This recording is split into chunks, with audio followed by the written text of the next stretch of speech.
Kochalache wewe akana nwata mata kibe ya wasi no batala ya najofia unu makwa na kili kande kile bido ejile bido yosu ukiri kana bukose denuba anani Ekwanu, onyamuma Rapu kwanu, onyamuma Onyamu keneti unozara Nanu, onyamuma Onyamu onyenesi unozara Kaina, onyamuma Onyeneti unozara Kaina Rafugo onyenema unozara Kaina Onyamuma Onyeneti Eya promise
We don't write the news. Okay.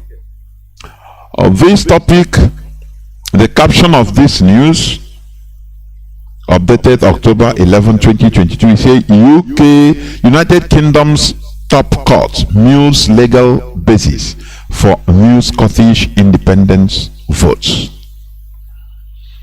Remember that Scotland is part of the United Kingdom. They held their last referendum on September 18th, 2014. Do you understand? 2014, Kenya. They are now clamoring for another one. That is why the UK Supreme Court on Tuesday began considering the legality of Scottish moves to hold a new referendum on independence next year without the consent of the government in London. Do you understand? First Minister Nicola Sturgeon, or Sturgeon's nationalist government in Edinburgh. You know, do you see the hypocrisy? You see the hypocrisy of Britain. First Minister Nicola Sturgeon's nationalist government in Edinburgh wants a fresh vote on the question, should Scotland be an independent country? They call him a nationalist, but they called Mazi Nnamdi Kanu IPOB as separatists. I think you people have seen how they classify us. They are, you know, these people are nationalists. You know, the word is very sexy, nice. But when it comes to our own, they call us separatists, proscribed IPOB. Do you see the difference? You know, we are in the same world, but honestly speaking,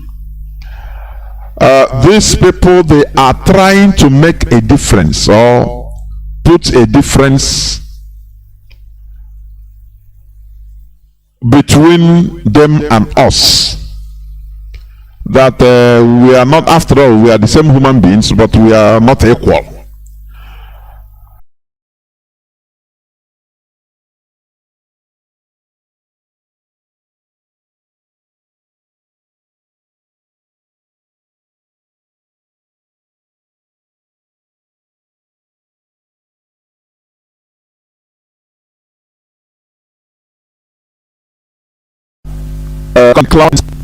Running national, you know, you see how nice it is. But when it comes to Mazi Nnamdi Kanu, oh, that separatist that wants to divide Nigeria, you know, the way they write it, you know, it looks very dirty. So that when you hear the tune, you say, this kind of very primitive people, bring them to kill them. Who are they to ask for referendum? But this is what Nicola Sturgeon is asking for Scotland. Do you see the hypocrisy of the West? Do you see why? Anyway, I don't want to. Do you see it? They don't take us as human beings, they take us as their properties. They take us as subhumans who should be controlled. They take us as people that don't know what is good for themselves. After all, they created Nigeria, so what do we know? So they have to tell us what is good for us. And do you see it? This vampire, the British High Commissioner in Nigeria, Katrina Leong, whether he's from Cambodia, origin from Cambodia, I don't know.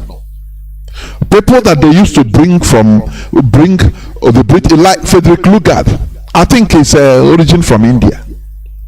They will bring Omuajomo in Nigeria in order to, I don't know, Chuku Kabiam.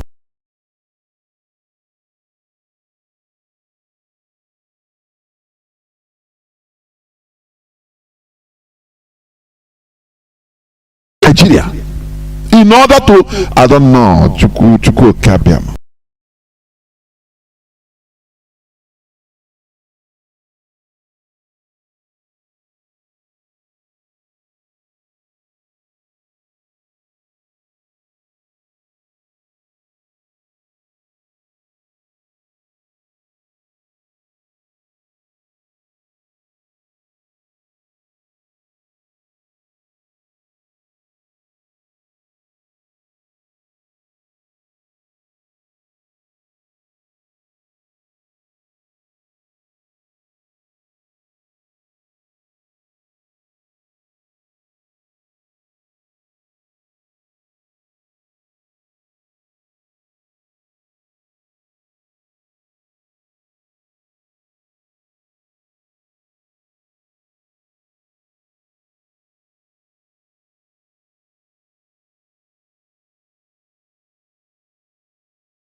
if people say, if Biafrans say, okay, majority say, okay, they want to continue being Nigerian, so be it.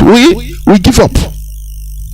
Is it not what we are asking for? And Britain said that we are calling for war. Why we are speaking? So that the heaven and earth will bear us witness. The whole world, the hypocritical world that we are in. We are not talking that what hold us will leave us, but for the everyone to bear us witness that we say this. Because I see that the world, the conscience of the world is dead. The world has no conscience. I'm telling you honestly, the world has no. What matters to the world is what, let me say the West, what they can gain, their benefits. Lives does not matter to them. One person was killed by the police in Iran, and he set off something that the West has been trying to achieve. I'm not soliciting death of people, but how many Biafrans are being killed, slaughtered every day? Oh God Almighty, how many Biafrans are being slaughtered every blessed day, in police custody, in the military barracks, on the road, in their houses? Does it matter? Does it matter? No, because it doesn't suit. Talking about it doesn't suit Britain. It doesn't suit their benefit. So after all, the Governor General or the British Prime Minister, he said that millions of dead body Biafran corpses, slaughtered children, will never change the policy of Britain. Do you understand?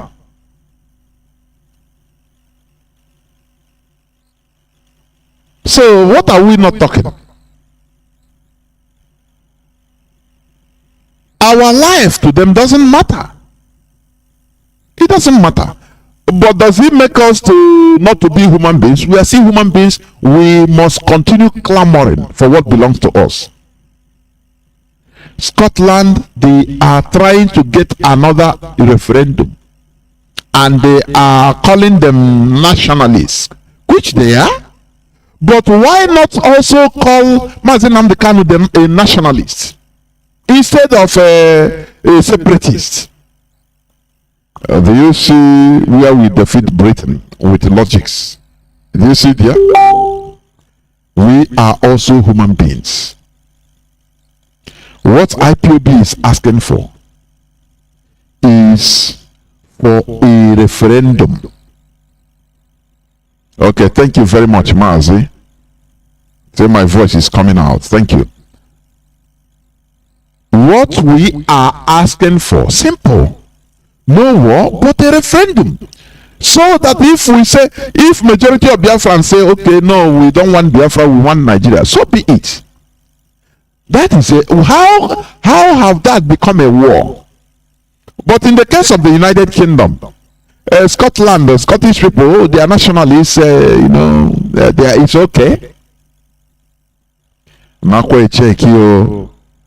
There is one brother on his comments on Facebook. I read what he said on the comment. I like going through comments. Sometimes I will reply through the comment. The brother was crying, oh, how is it that is about the Russia issue with Ukraine?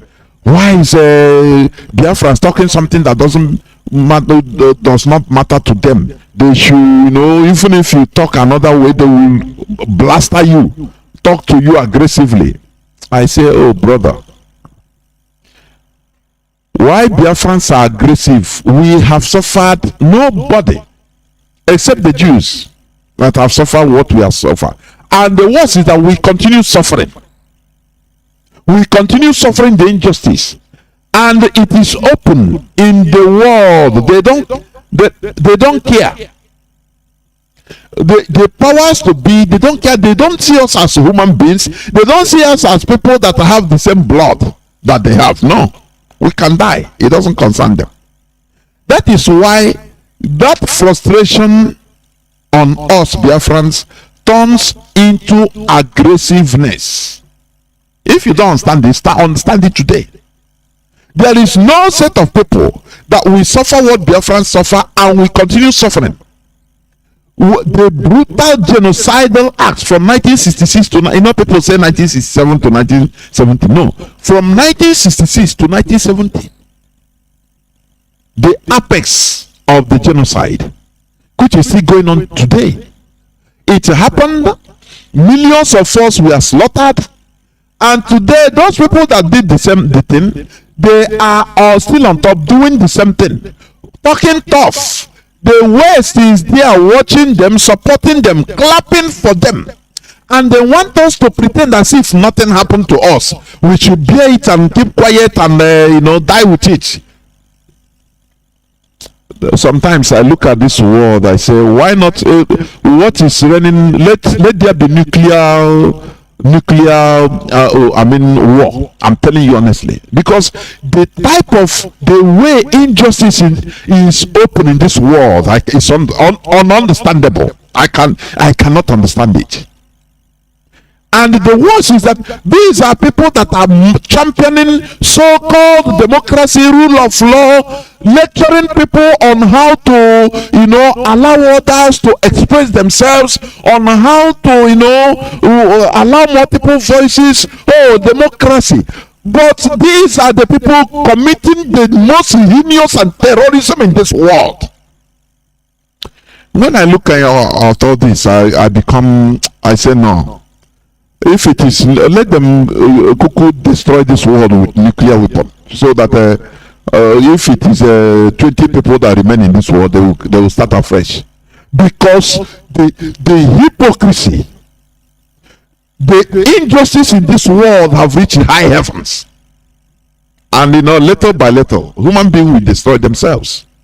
You understand? Little by little, with this egocentrism.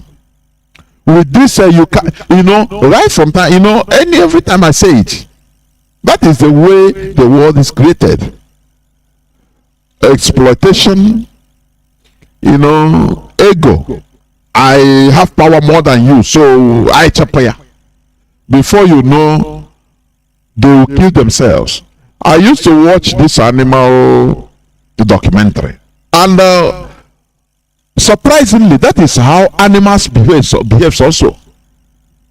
You see, in order to gain territory, 2 male lions will kill themselves. Hippopotamus, buffalo, elephants, males mostly. Sometimes they fight to death. Something that they can even organize and just agree. No, let them. The place will reach all of them, and there'll be surplus, but they will kill themselves for territory, for coupling with women, with their female. I see it the same thing in this human being. They behave exactly the same thing. Oh, we have power more than you, we have technology, so you have to bow down to us.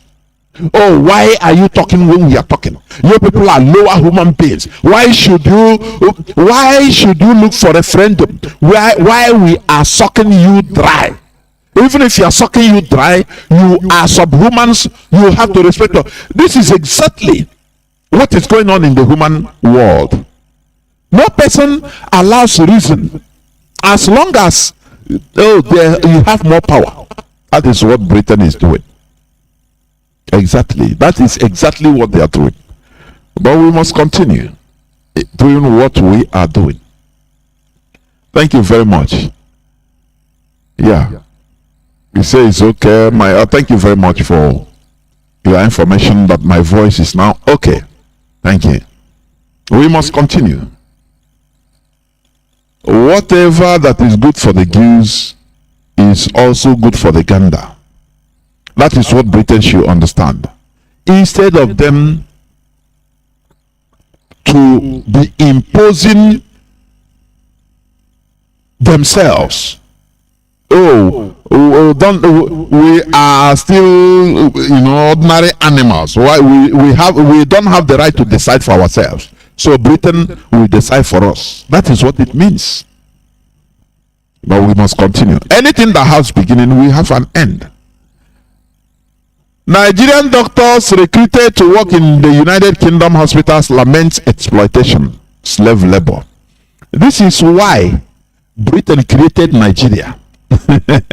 So that you run away from that place, that hellhole, and they will pretend they are your savior. When you come, they use you as a slave labor or laborer. Cheap labor, raw materials. You are cheap labor. They don't treat you the same way they treat their doctors, the United Kingdom, the English doctors. No. That is the reason why Britain wants Nigeria to continue being together. So that once they blow whistle, doctors, thousands and hundreds of thousands of Nigerian doctors will rush. They'll say, I'll give you visa, come to work in the United Kingdom, because they lack manpower. UK. Now when you go there, they use you as a slave. They are the Nigerian doctors. They are shouting. That is not what they are told that they are seeing. Okay. The British Medical Association has described the situation as shocking, adding that sector needs to be brought to line with a young Nigerian doctor, Augustine Enekwechi, who worked at the private Northfield Health Leeds Hospital in 2021, disclosed that his hours were extreme. He is on call 24 hours a day for a week at a time. They don't see you as a human being. They see you as a machine. This is a primitive machine. In the apirapi, so that you walk. You need money, you need pounds, walk. Because they created you, that's it. So why will you rest? Whereas their doctors, the British doctors, are being given their normal rights, working hours a week. The Nigerian doctors are expected to work 24/7 for a week. One of them is even a Biafran, Augustine Enekwechi. He laments. He said he was on call 24/7, 24 hours a day for a week at a time. He also revealed that he is unable to leave the hospital premises, which feels like being in a prison. Okay, that's it. You want to walk. You are Nigerian now. Had it been that we are in our organic nation, work as Biafrans, working for our own nation, you will have every right in this world as a citizen. I put this in citizen as a topic. One day I will talk about it. Citizenship. Because many people, many Biafrans, even Nigerians, don't understand what it means to be a citizen. They don't understand. Look at doctors that, somebody working 24/7, a doctor. He says sometimes he will become disoriented. He don't even know what to do. He becomes disoriented. That's it. Because when they look at you, they say, well, slave, come. Slave. Come on. Come, slave. Come on, walk. If you are in your country with a good government, will you undergo this? We are other human beings that are. Do you know what it takes to be a doctor? Do you know what it takes? With all this qualification, they treat you as a slave laborer. Aren't you ashamed? Why are our leaders say black people, mostly Nigerians, they don't have class, they don't have integrity, they don't sit down and think and say, look, is this life, for goodness sake? How long can I continue like this? This is why many IPOB living outside, this is why we are on this struggle. Because we see that the things shouldn't continue like this. Our leaders say Nigerians don't have class, and it's true. You see this person now that is crying, that is now a slave. He will never think back and ponder the plea. Sit down while a human being and say, look, if I have a good country, my organic country, I wouldn't be suffering like this. I would be respected.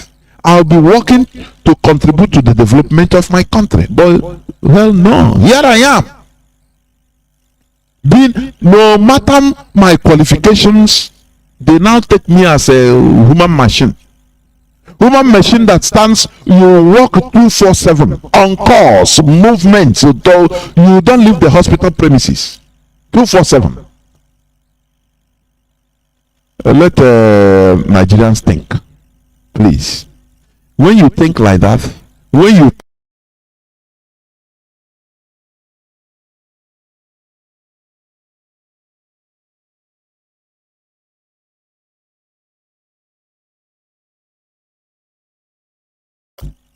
you think like that, when you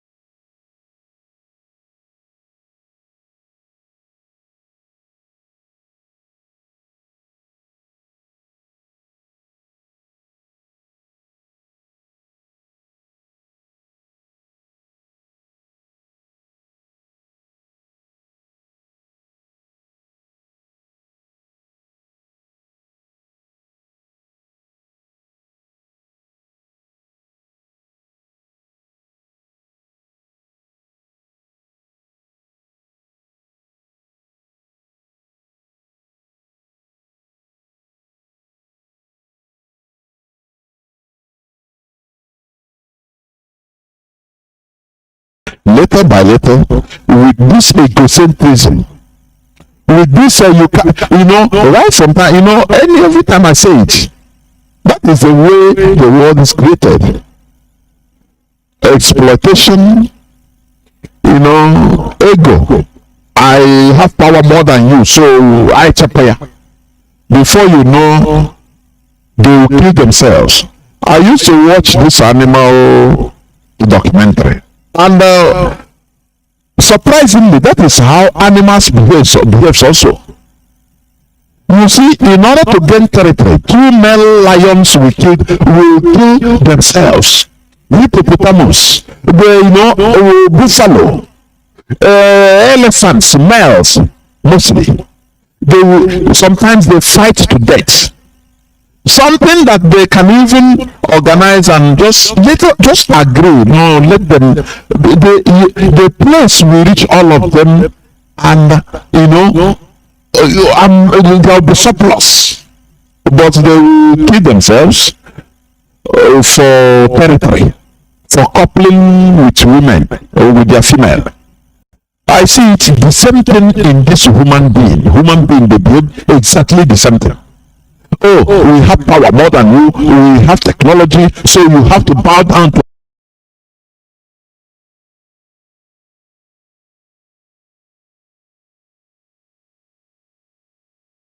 why we are sucking you dry. Even if you are sucking you dry, you are subhumans, you have to respect them. This is exactly what is going on in the human world. No person allows reason. As long as you have more power, that is what Britain is doing. They see us as human beings. They don't see us as people that have the same blood that they have. No, we can die. It doesn't concern them. That is why that frustration on us Biafrans turns into aggressiveness. If you don't understand this, understand it today. There is no set of people that will suffer what Biafrans suffer and will continue suffering. The brutal genocidal acts from 1966 to people say 1967 to 1970. No, from 1966 to 1970, the apex of the genocide, which is still going on today. it happened. Millions of us were slaughtered. And today, those people that did the thing, they are still on top doing the same thing. Talking tough. The West is there watching them, supporting them, clapping for them. And they want us to pretend as if nothing happened to us. We should bear it and keep quiet and, die with it. Sometimes I look at this world, I say, why not, what is running, let there be nuclear war. I'm telling you honestly, because the type of the way injustice is open in this world, like, it's ununderstandable. I cannot understand it. And the worst is that these are people that are championing so-called democracy, rule of law, lecturing people on how to, allow others to express themselves, on how to, allow multiple voices, democracy. But these are the people committing the most heinous and terrorism in this world. When I look at all this, I say no. If it is, let them destroy this world with nuclear weapon, so that if it is 20 people that remain in this world, they will start afresh. Because the hypocrisy, the injustice in this world have reached high heavens. And little by little, human beings will destroy themselves. You understand? Little by little, with this egocentrism, with this, right from time, every time I say it, that is the way the world is created. Exploitation, ego. I have power more than you, so I chapaya. Before you know, they will kill themselves. I used to watch this animal negotiating with their sponsors. That is the sponsors of Boko Haram. That is the reality. Dead bodies. So I call the Nigerians. I call dead bodies. They are there watching, nothing. Because in the Nigeria setting, you can't do nothing. Do you understand? You are programmed to be watching as a zombie. That's the reality in Nigeria. As a Nigerian, you are programmed to be a zombie. There is no two ways about it. There are no two ways about it. You are programmed to be a zombie. You will be hearing, saying things that you should react, but you are hypnotized not to react because you're Nigerian. How Buhari released the impostor, released the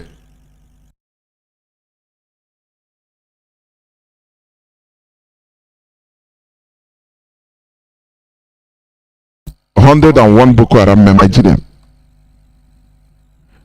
How Buhari released the impostor, released the 101 Boko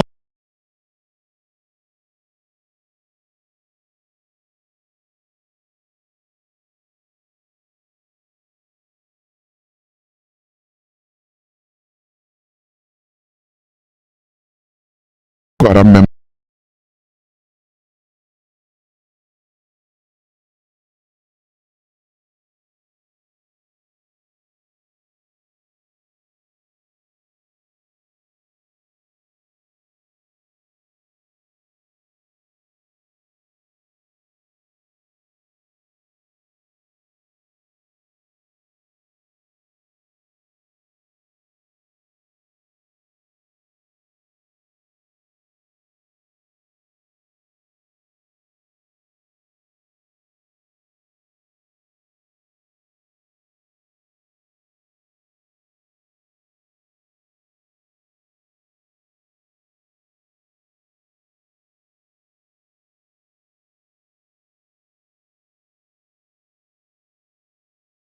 Anything that has beginning will have an end.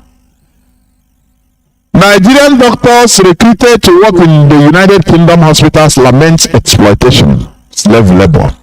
This is why Britain created Nigeria. So that we run away from that place, that hellhole, and they will pretend they are your savior. When you come, they use you as a slave labor or laborer, cheap labor, raw materials. You are cheap labor. They don't treat you the same way they treat their doctors, the United Kingdom, the English doctors. No. That is the reason why Britain wants Nigeria to continue being together. God said, so that Kogi State House of Assembly complex. That is 2 days ago. That was 2 days ago. You know, when you look at the way the place was destroyed by fire, you see, you know, there is nothing. Nigeria is nothing, honestly. It's just an illusion. If fire can destroy a house of an institution like that completely, no fire service, nothing, no remedy, now how do you think that you are safe as a Nigerian? How do you think that your properties are safe? All these things is what we always, things that you don't want to think. You think that are not important, but they are the most important thing. They are the most important things. If a house of assembly could be destroyed by fire, they say, some say it's, they had a problem with the Dangote group, and maybe they sent thugs in order to, you know, destroy, in order to light a fire to them, to the place. Now, if jungle justice is how Nigeria is, what is the hope of a common person, a citizen, an ordinary citizen? What is your hope? You know, all these are what we want you to be thinking. It doesn't, we are not trying to, no, Biafra only, that we want to, no. These are things that we want you to think about. Have a retrospect. If this thing can happen to an institution like State Assembly House, no interference, no fire service, no fire prevention mechanism, no people, no person to stop it. Are you sure? Then what do you think that if your house is burning? Do you have any hope? What is then the need of being a Nigerian? That is, you know, I've asked it on my platform, Facebook platform. What is your benefit as a Nigerian? Since birth, just tell me, why are you dying? Oh, Niger, what is your benefit? Every other country is proud to be from that place because the government is one way or the other is benefiting. Ordinary electricity you don't have. These are mundane things that, you know, ordinary, even in Ukraine,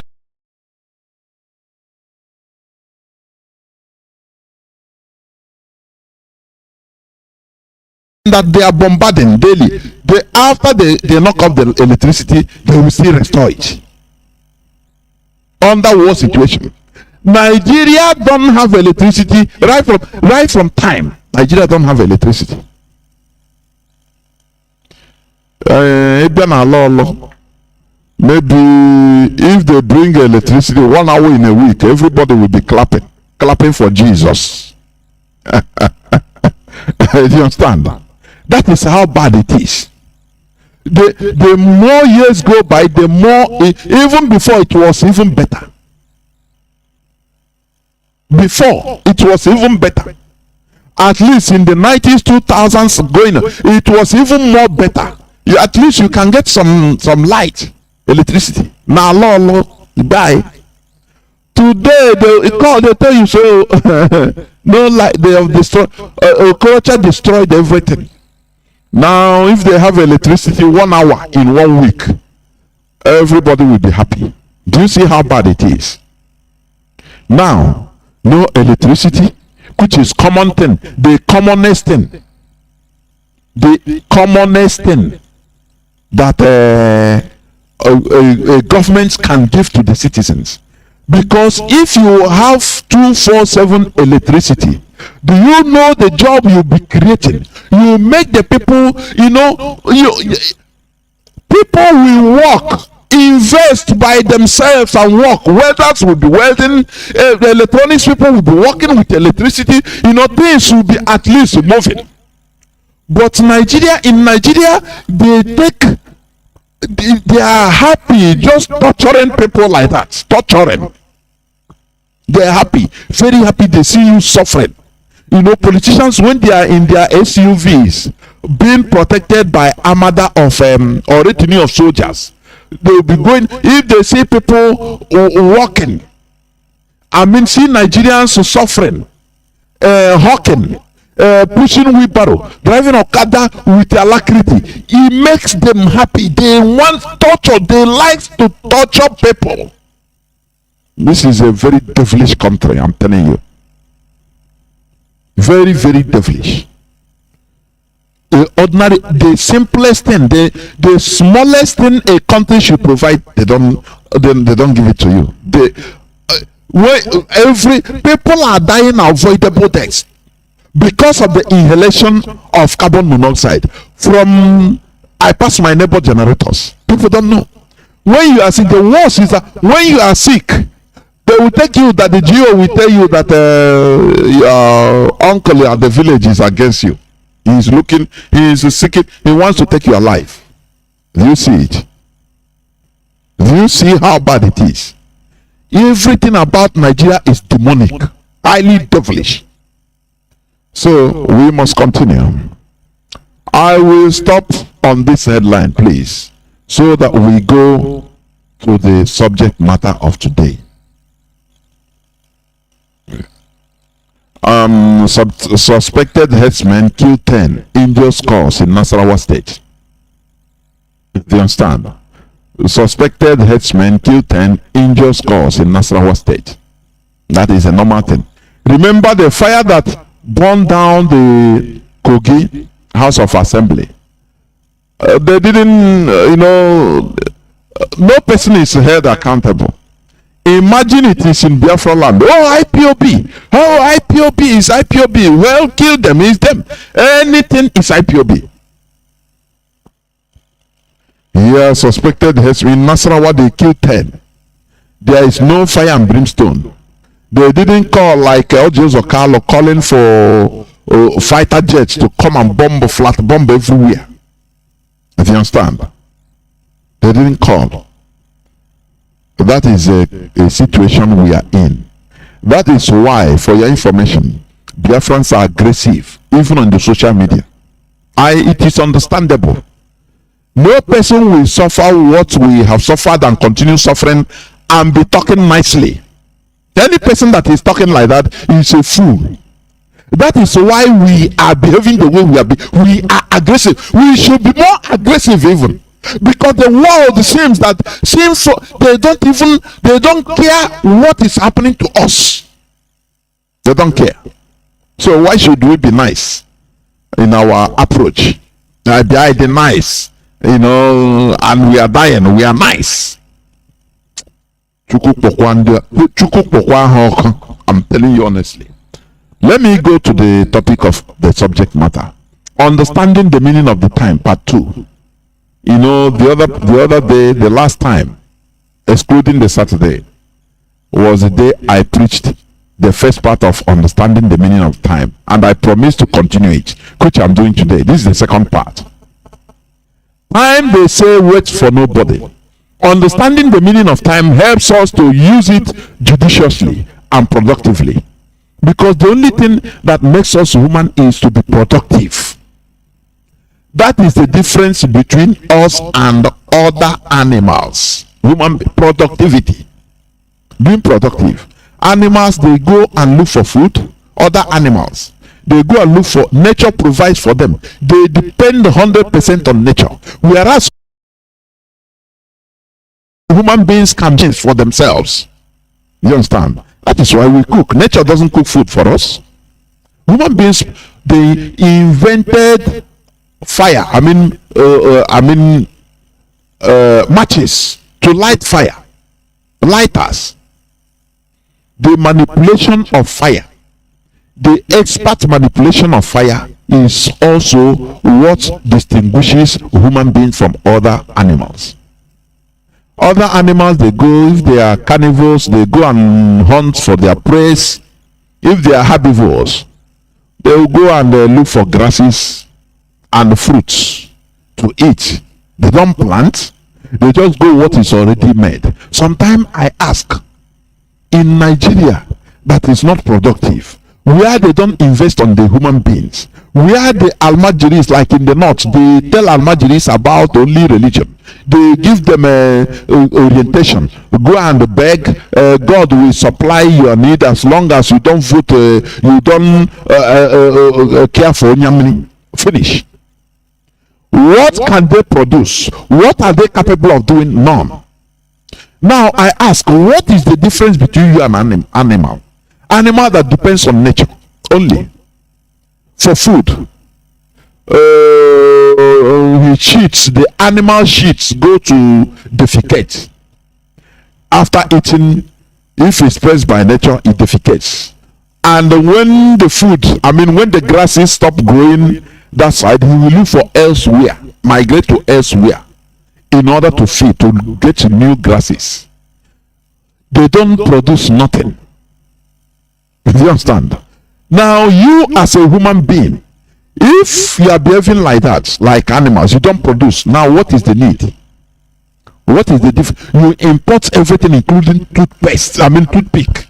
Importation of everything we use. Now, ask yourself, what then is the difference between us and other animals? The Europeans woke up earlier by understanding the time, because they understood the time they are in, that it is time for them to rise up. Though it is not easy, but they were able to pay the price. They accepted paying the price of waking up. Sleeping is very nice. You lie down, you sleep, relax. Waking up, it entices many things. Listen, you wake up, you have to walk on your feet, which means you dispense energy. You understand? You go and brush your teeth, you start thinking, your brain start thinking what to do. Oh, you are going to office, oh, you are going to work. You have to be productive because you woke up. Somebody that did not wake up will never be productive. And do you know why you wake up? Because you know the meaning of the time. You understand the meaning of the time. That is why you are able to wake up. Otherwise, you continue sleeping. It's very easy. You sleep, but when hunger comes, we shall know. If you don't understand the time, you sleep while you should wake up. The Europeans did their waking at the early time. They suffered the pains of waking up and working hard. Today they are on top. There is a type of suffering that goes with waking up. Do you know that?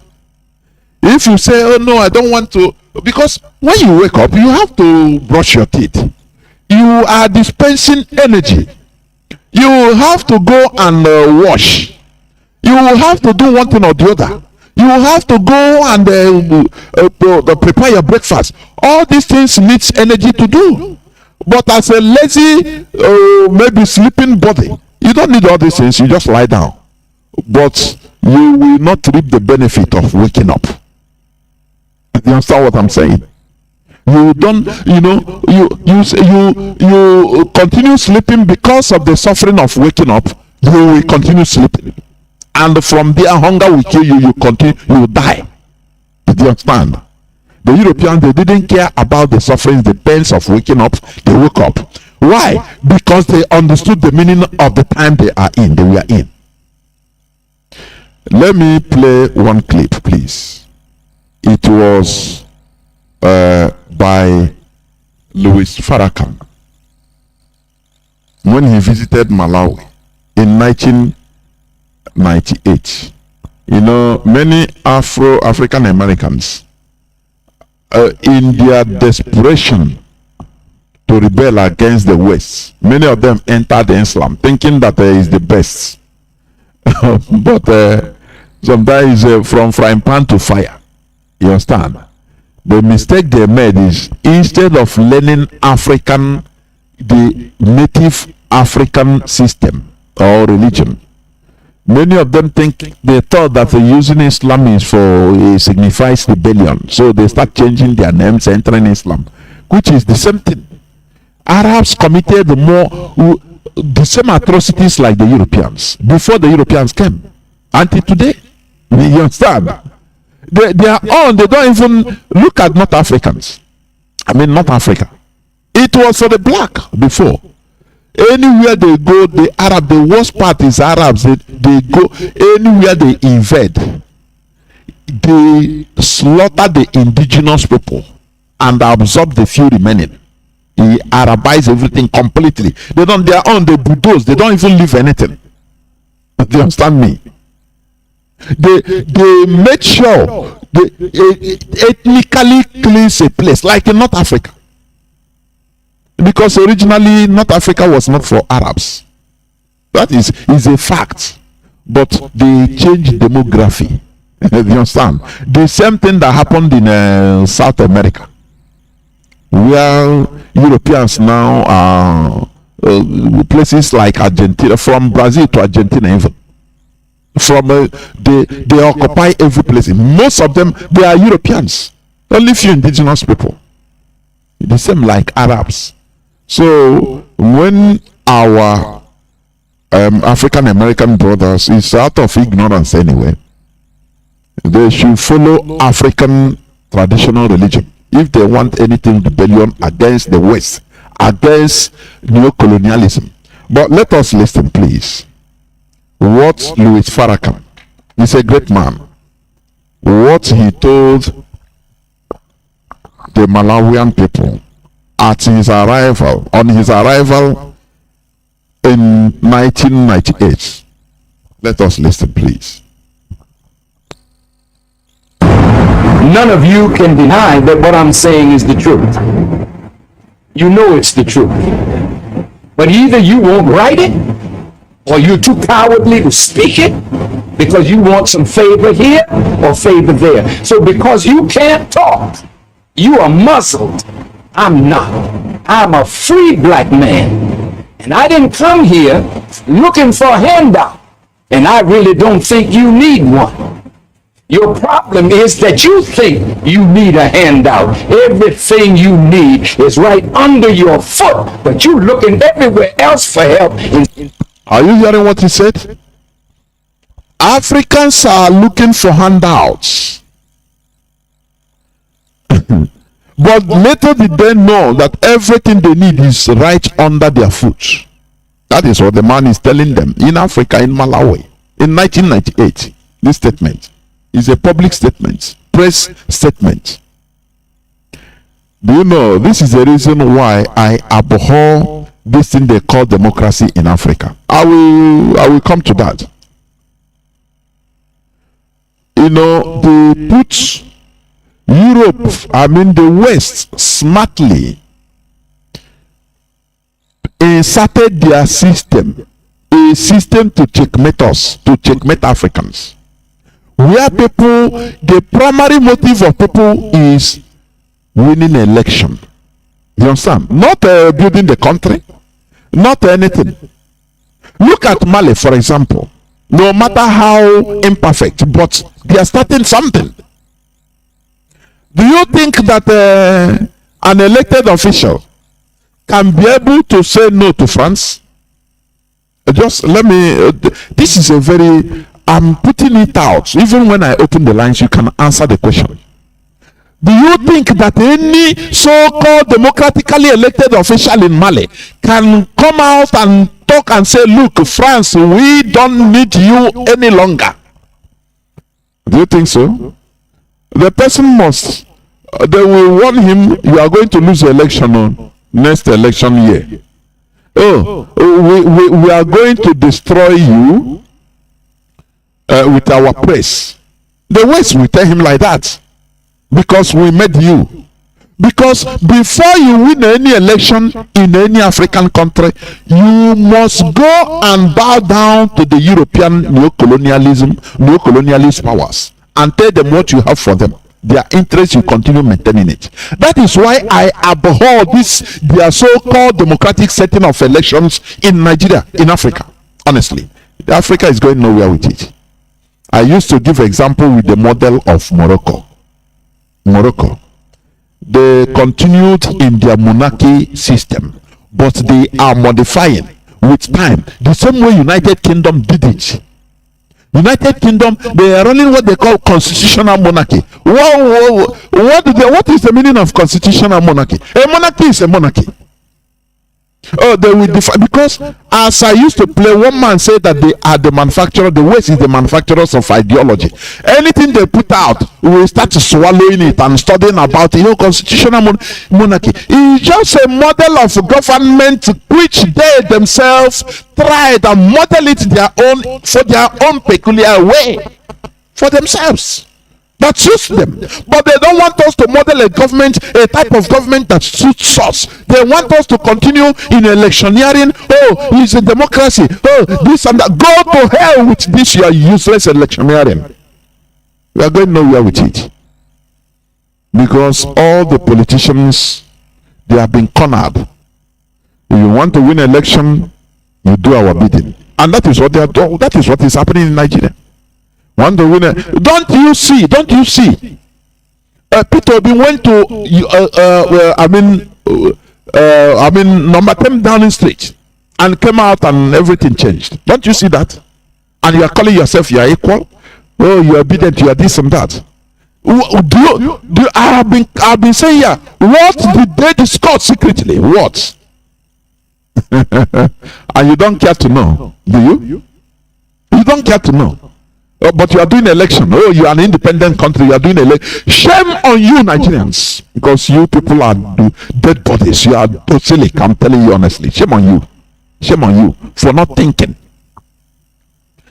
Look at Mali. The boy, the military head of state now, maybe he's not even up to 30 years. I say it takes only a mad person, a good. You know there is a good mad person, to do something abnormal in a country, in order to position the country in the right way. All this useless electioneering, they just make countries, African countries, to waste money. Nothing. They don't talk about development. They don't look at Gaddafi. Is he a Democrat? Tell me. Look at Gaddafi. Libya was one of, if not the best country in Africa, where the citizens are living the best lives in Africa. But is he a Democrat? There must be sometime a mad good person will come up in order to do something that others, even other people, will not comprehend. That is how you impact development, you impact revolution. But through the same status quo, every 4 years, let us vote. Hey, we vote. Don't worry, we'll get it better. Who are you getting better? Who? I will play a clip that tells you that no politician has won election credibly in Nigeria before. No person. The man said he was an insider. He said nobody, no single person. They rig election for you. I will play it later. Do you understand?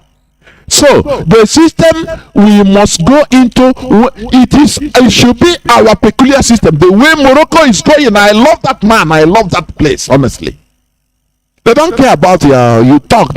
They say they are going modifying their system, chatting their own way through their organic way. You understand? The same way United Kingdom did, the same way the Netherlands did, Kingdom of the Netherlands. They are not there to start killing themselves, say they are electioneering. How can you bring the chimpanzees and all of a sudden chimpanzees, you gather them in a cage and say, oh yeah, do election? They will kill themselves. They don't understand even what is election. During the time of the revolution, the French Revolution, did they start having elections? The answer is no. Napoleon Bonaparte came in order to, he is a mad person, but a good mad person for the country, a good madman for the country.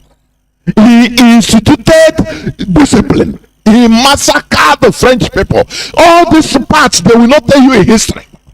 But they will tell you, oh, orangutans, this is how to do election. Oh, you are democracy. Oh, how can monkeys that are not developed, how can they engage in democracy, for goodness sake, without discipline?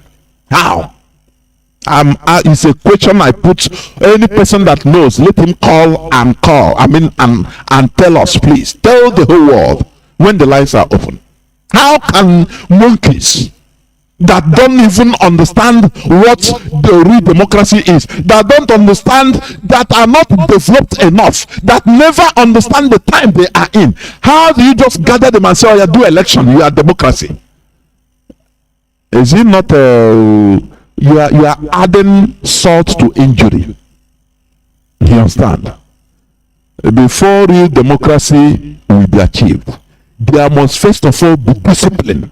You know, countries that are developed, there is discipline there.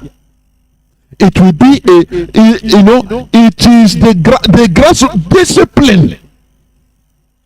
If you don't agree, discipline, complete discipline. It is not what is going on in Nigeria. No, where monkeys are clamoring, oh, PVC, oh, we vote. You vote for what? You vote. How long have you been voting? What have you achieved? Because you don't know the time. Let us continue listening, please. Instead of to yourself and what you can produce for yourself. This is Africa's dilemma. You are parading yourself else for help. You think you need a handout. I reverse this back, please, for you to listen more attentively for what this man is saying. You don't think you need one. Your problem is that you think you need a handout. Everything you need is right under your foot, but you're looking everywhere else for help instead of to yourself and what you can produce for yourself. This is Africa's dilemma. You are parading yourself before the world as international beggars. International beggars. This thing was in 1998 and till today. Nigeria is borrowing in order to pay salaries. International beggars. When you talk about Africa, oh, these are beggars. Whereas everything is there for people to emancipate, to develop. But the brain, they care less about developing the brain. And you are telling me that, oh, it's time for election. You are the most stupid, gullible set of human being I've ever seen. I'm telling you. When you think that with election, oh, every 4 years election, that you can get it right, that you can develop, you are stupid. Let us face the reality. You are doing this because you don't understand the time. The Europeans that is on top of everybody, they understood the time they were in. That is why they were able to do something differently. They suffered the pains of waking up, because there is a pain, or there are pains of waking up. Sleeping is very easy, it's sweet, but when you wake up, you start using your energy more, dispensing your energy, doing things. There are pains in it. You will go outside, rain will beat you, or sun will shine on you, or snow will fall on you, because you woke up. If you understand, these are the pains you have to undergo. But in all that, you are being productive, doing something productively. Do you understand it? Continue listening. When you gave civilization to the world, your problem is not America, your problem is not Israel, your problem is not Britain, your problem is your disunity and your dependence on others to do for you what you could do for yourself. Dependence on others to do for you what you could do for yourself. Do you know why? The Europeans smartly, they programmed African politics so that they depend on Europe, so that they depend on the West for what they can do for themselves. Remember Kwame Nkrumah, when he took office as the president, or the first president of Ghana, his blueprint was to make Ghana an industrial country in the next 20 years. The Europeans say, how can this orangutan do this? They stage they frustrated him financially. Before he can go back, they stage a military coup against him, using his own people also. Using his own people. And the funniest part of it is that one of the leader of the people that destroyed Ghana today is being celebrated in the name of Kotoka. Kotoka. The Ghana airport, international airport, is called Kotoka Airport. Africans are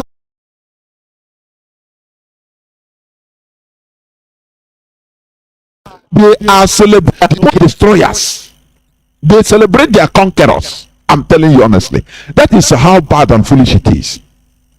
So, Europe, they smartly programmed the people, programmed a situation, a system, whereby they call it democracy, but they make Africans dependent. They make the political leaders not to care about improving productivity or encouraging productivity. You understand? In Africa, by Africans. Everything is politics. Everything is, oh, don't worry, we will do it. You want to win election, come. But look, don't go here. You want to win election, okay, in Nigeria, don't touch electricity. Nigeria is the highest producer of, the highest importer of generators, electric generators, diesel generators, and electric generators in short. Nigeria is the highest importer. Do you know how many billions? And people are shouting, oh, he's an importer. Oh, on the month is importing generators. Yes, you are doing good personally, privately, as a person, but you don't know the overview, the general thing, the general damage. Oh, that you are making money is causing. You don't know. It's just like people that are inside IPOB to make money, their private money. And now about Prico, you don't know what they are doing. It's just like Dr. Okachi, our living library. He explained sometime that during the war, our people, they want to get involved. Everybody wants to be carried along. I used to say this. We are Republicans in nature. But we are taking this republicanism back to Stone Age primitivity. In the war, during the war, even everybody wants to be carried along. If a sector, somebody loses a battle, a commander loses a battle in a sector, loses a ground. The civilian job, everybody will be shouting on for his head. Bring him. It affected the war also. Do you understand? It negatively affected the war. Because people, no person wants to sit down, everybody wants to be carried along. That is why, instead of the military or military officials to go to be sent to buy weapons, the civilians say, hey, you military, stay there and fight. Don't use the excuse to go and enjoy yourself abroad. Now they will carry money, go and buy rubbish because they don't know what to buy. The weapons that is needed, they don't know. You understand? These are characters that are haunting us till today. Characters that are haunting us. That is why I call it primitive republicanism. It is primitive. We should change with time. You understand? We should change mentality with time. Now, when they go, as civilians, if they carry Mark 3 or Mark 4, some have force because they don't have the capacity of testing it. They are not military officers. So they will give them rubbish and sell it to them cheaper. And they will inflate the receipt and pocket the remaining. Everything they find opportunity in order to do some useless thing or the other. That character is a primitive character, I'm telling you. They joke with everything, including lives. So that is part of our main problem. People, we should understand the time.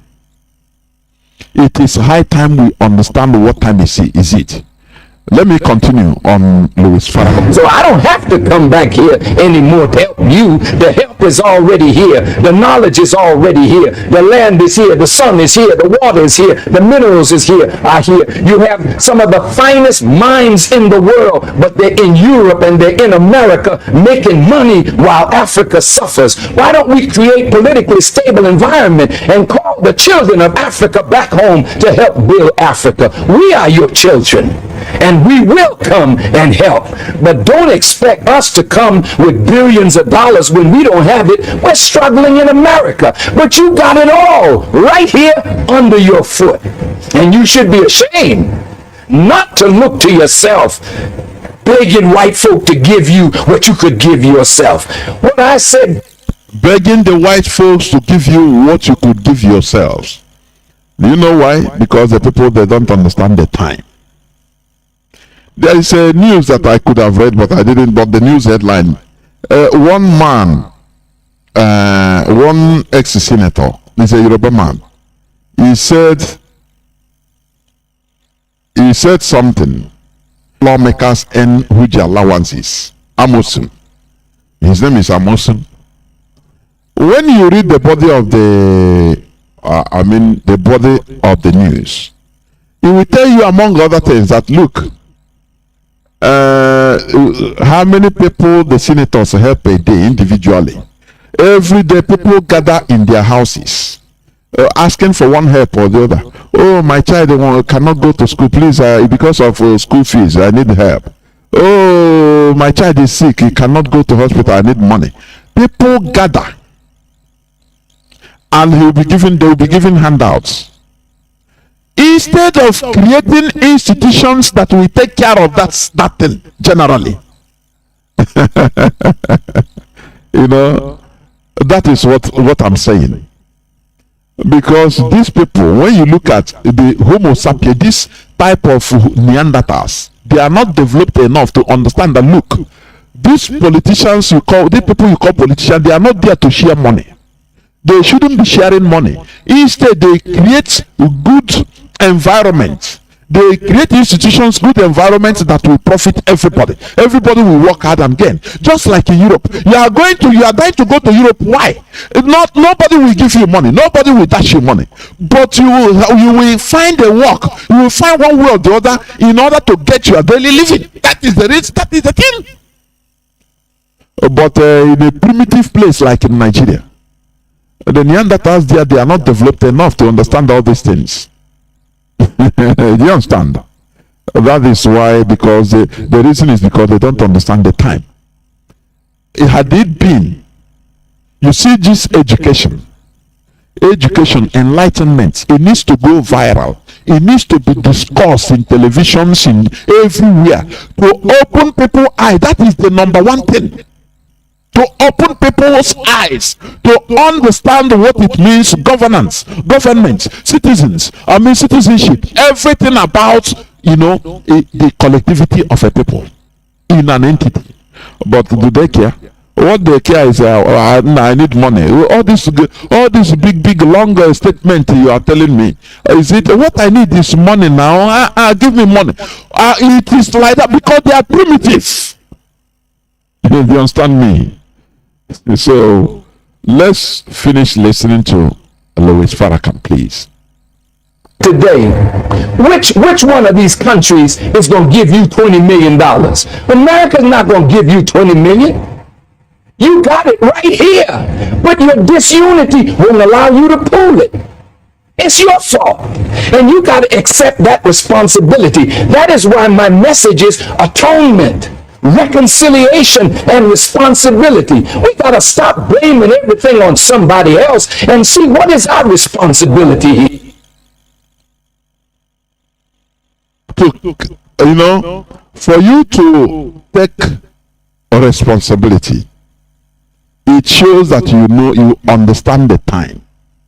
Claiming responsibility, that this is my fault. In Nigeria, no person claims responsibility on anything. No person. Obasanjo, they asked him on hard time one time on BBC 1 year like that. I think is it Tim Sebastian or that man asked him, Is your government corrupt? Say, no. Are you corrupt? Say no. Is your government corrupt? Say no. He brought out some facts about people that are suspected, or people that have corrupt activities. Facts. You know what Obasanjo said? I am the president, so am I the person that is doing it for them? If I'm the president, will I be up and be down? Will I be in the ministers? Will I be in the custom office doing? So he completely exonerated himself that those people are corrupt in his government, but it's not him. And I am that day I was looking on just an orangutan, the way they reason. You understand? It is not easy to claim a responsibility or to accept responsibility. When there is something good, they claim responsibility for it. But when there is a failure, they say no, it is not them. Do you see how things work? So, understanding the time makes us to know what's up, to know what we should do at the right time. This is not the time for gallivanting for electioneering in Nigeria. It is the time to think in another different way. A referendum, just like the Scots are doing. A referendum. Do you understand?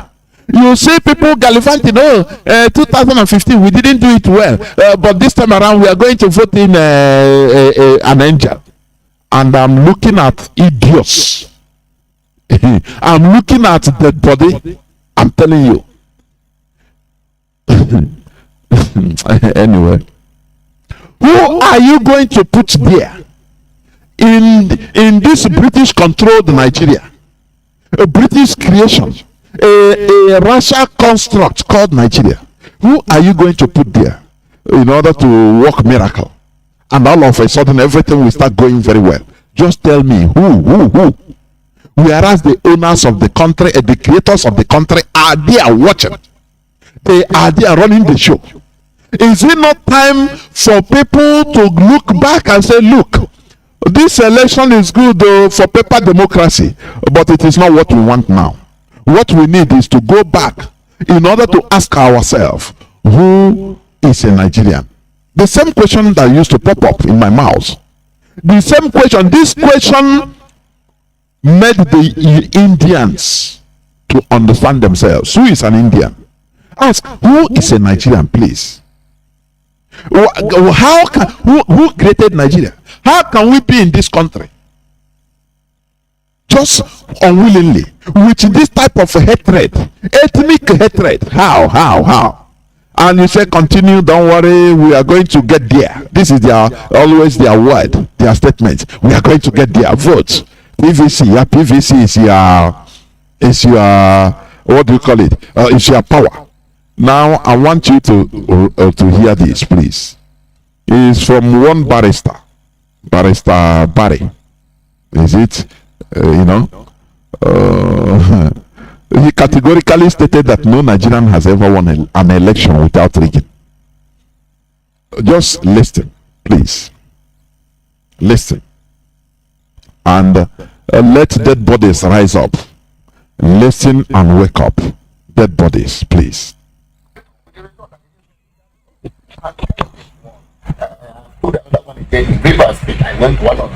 Let me start afresh. For approximately 8 years. But let's get back to what Niger State. That's talking about the Indoki Afar area. Yes. They've never had light close to 20 years. Okay. There's no light. That's the people that share a boundary with Afar. Yes. And they've not had light. All right, let's quickly look at this now.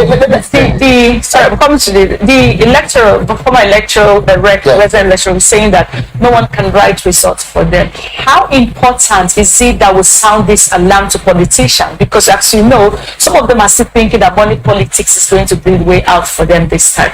It's going to be difficult to eradicate it at this time. I have represented INEC. I work with INEC. He has represented INEC. That is what he's saying. He has worked with INEC or for INEC. So continue listening. 2007, 2011. I have been a returning officer for an LGA, and I know how this thing works. Even when you refuse to compromise, you are threatened. And some of them have narrated my ordeal in one of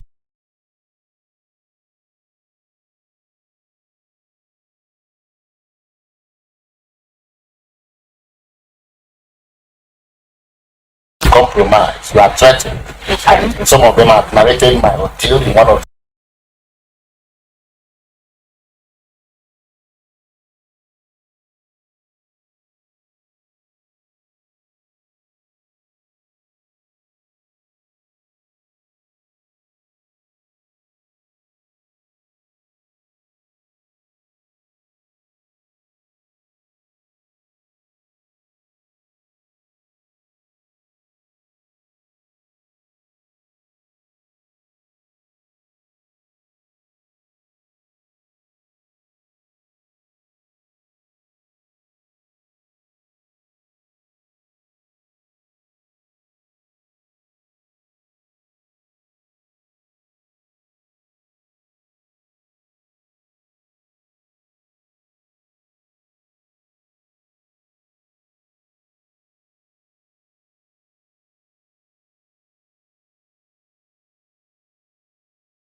as to why instead of the military or military officials to go to be sent to buy weapons, the civilians say, hey, you military, stay there and fight. Don't use excuse to go and enjoy yourself abroad. Now they will carry money, go and buy rubbish because they don't know what to buy. The weapons that is needed, they don't know. Another thing, the result they are supposed to be announcing, they are announcing another thing on air. the document, the result to Toze Yanaka, because he is watching. What they are announcing is another thing. They are reading another thing. So now the question is, what of those people that wasted their time to vote? Do you see what they are not telling you? Do you see why we are clamoring, working, making sure that dead bodies can wake up? Dead bodies are now called hammer. Now we are hitting hammer on Nigeria so that dead bodies can rise up. Do you understand? Your votes that we won 1, 2, 3 in your areas. Now they give it to the person, so yeah, he carry it. Everything is transparent, right? Okay, he carried them to go and announce. Now what happened? On his way, he tuned the radio and another thing was being announced. Before even he reached there, before he reached the state capital. This is what you are clamoring. Oh, we are going to vote because you don't know the time. You don't understand the time. This is not the time for electioneering. Do you understand? This is a time for revolution, for referendum, to do something in another way around so that you get another result, a different result altogether. This is what we preach here. Simple and short. Continue listening. With the result, I didn't see that result. And I put the other one again in Rivers. I went to one of the local government. I was carrying the results, and he said I should bring it and that they are going to write results and update. What I'm trying to say is that the red man that is talking now, he's telling us something that all of us know. I've been saying it before. Nobody, I repeat again, no Nigerian has ever won an election. Do you hear him, or do I reverse back? The man is talking. He's not hearsay. He say he work with. He say no Nigerian has ever won election. Nobody. Forget all those things they are doing. They are just window display, just to thumbprint and showcase to the whole world. Britain, no, because they started the rubbish they call electioneering in Nigeria, rigging of votes. They started it. The man will say it. This is what you are hoping. You are hope for a better Nigeria. Oh, we vote for somebody, and you are stupid, simply stupid.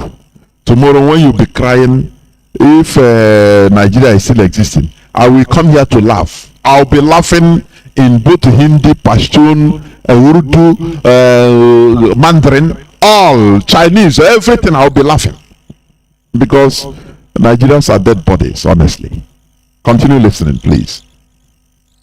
All elections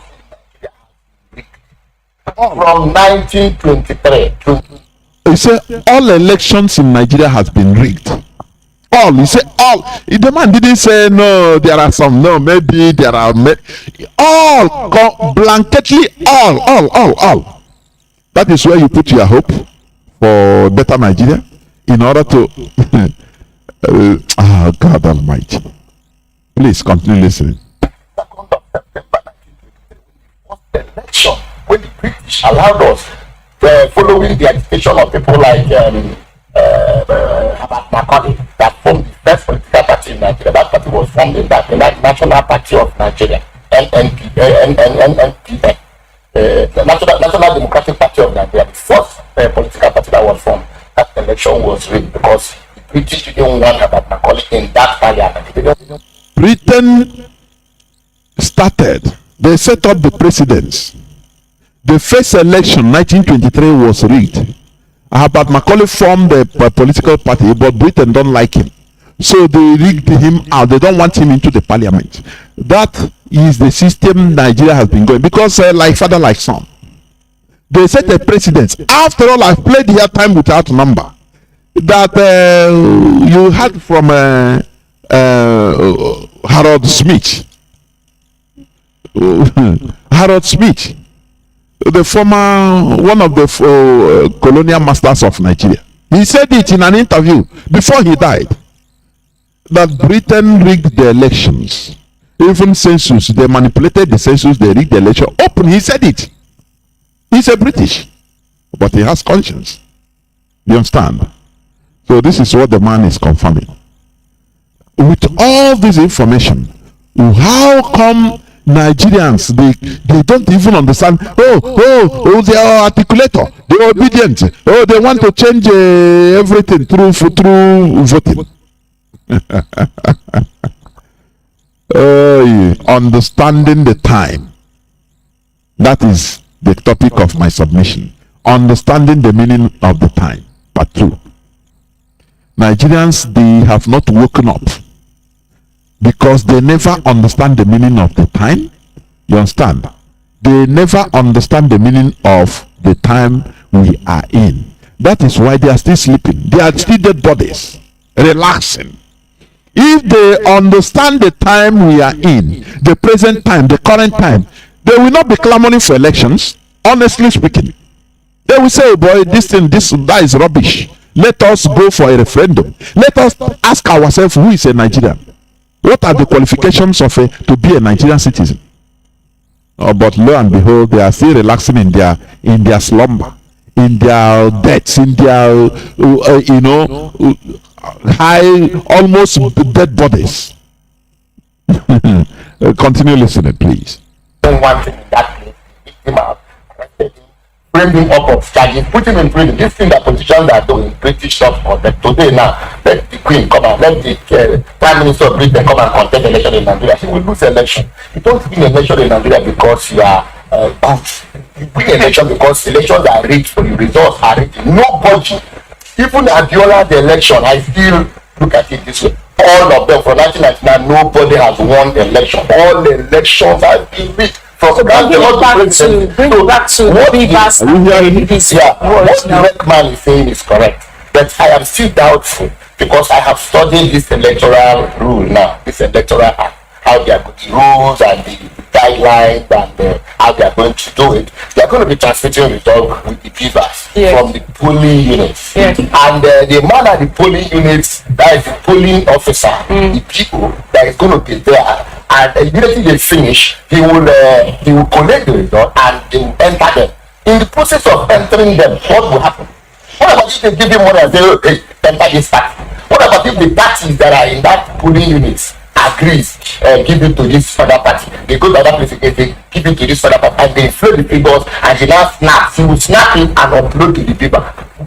Won't we still read the election? The way I think what the man is trying to say is that it may be minimized. It may actually be minimized, but I want to see. I want to see a situation where somebody that is rightly popular will win the election. Haven't you seen that popular people don't win the election in Nigeria except you enter a particular party? Buhari contested 4 times. He never won until he entered and there was an alliance before he won. You can't win it. What do you call him? Ganifa or him? He contested the election in Nigeria. I think that.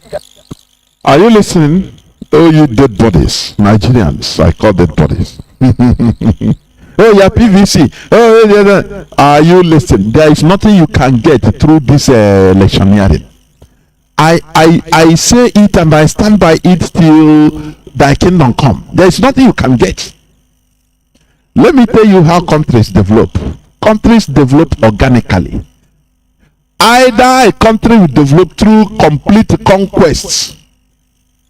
Now the conquerors, like in the case of America, the conquerors impose their system direct and be there. Their good system, like in the Americas. Do you understand? Even like in South Africa. Now, or the people will be developing organically, coming up organically. They will be, modifying their systems that are, if they see any, if they get, they change with time in short. Modifying their systems.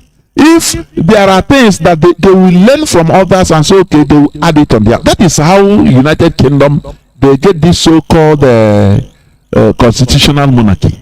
Do you understand? They get it for constitutional monarchy from the Roman Empire. Oh, it's a robot. Okay, no, they didn't. No person didn't impose them. Say you must banish the queen or your kings, your monarch. Banish them and kill all of them. Just they didn't do like France. They are Europeans, but France banished their own because that is the way they want it. Whereas countries like United Kingdom, they retained their monarchy, but they modified it to a system that you are seeing that fits them. But in our own, now they teach us how to do a democracy. We believe, look at, I used to say, orangutans voting, believing in electioneering. How come they don't tell you the real thing? They don't want you to develop your natural way, your organic way, organically. That thing that you know how to do. Had it been if we are left alone, we can even practice what is our government. We say is hormonal system. We don't need to imitate. We imitate this person or the other. No. We can only modify and carry something, absorb something that is good in one government or one government of the world. Absorb it, modify it, now add it to our own. That is how it is. But to come and say, blanket, you be elected, you have a parliament, have this, and you be check Libya. I mean, Gaddafi's Libya. They modified their government, their own, the people's. They call it the People's Republic, the People's Country. Do you understand? They modify it the way it fits them, and they are doing well. Call him a dictator. What if you have a good dictator? And so what? Napoleon Bonaparte was a very good dictator. You cannot talk about modern France without talking about without calling Napoleon Bonaparte. Why are they eulogizing him? But he's a good dictator.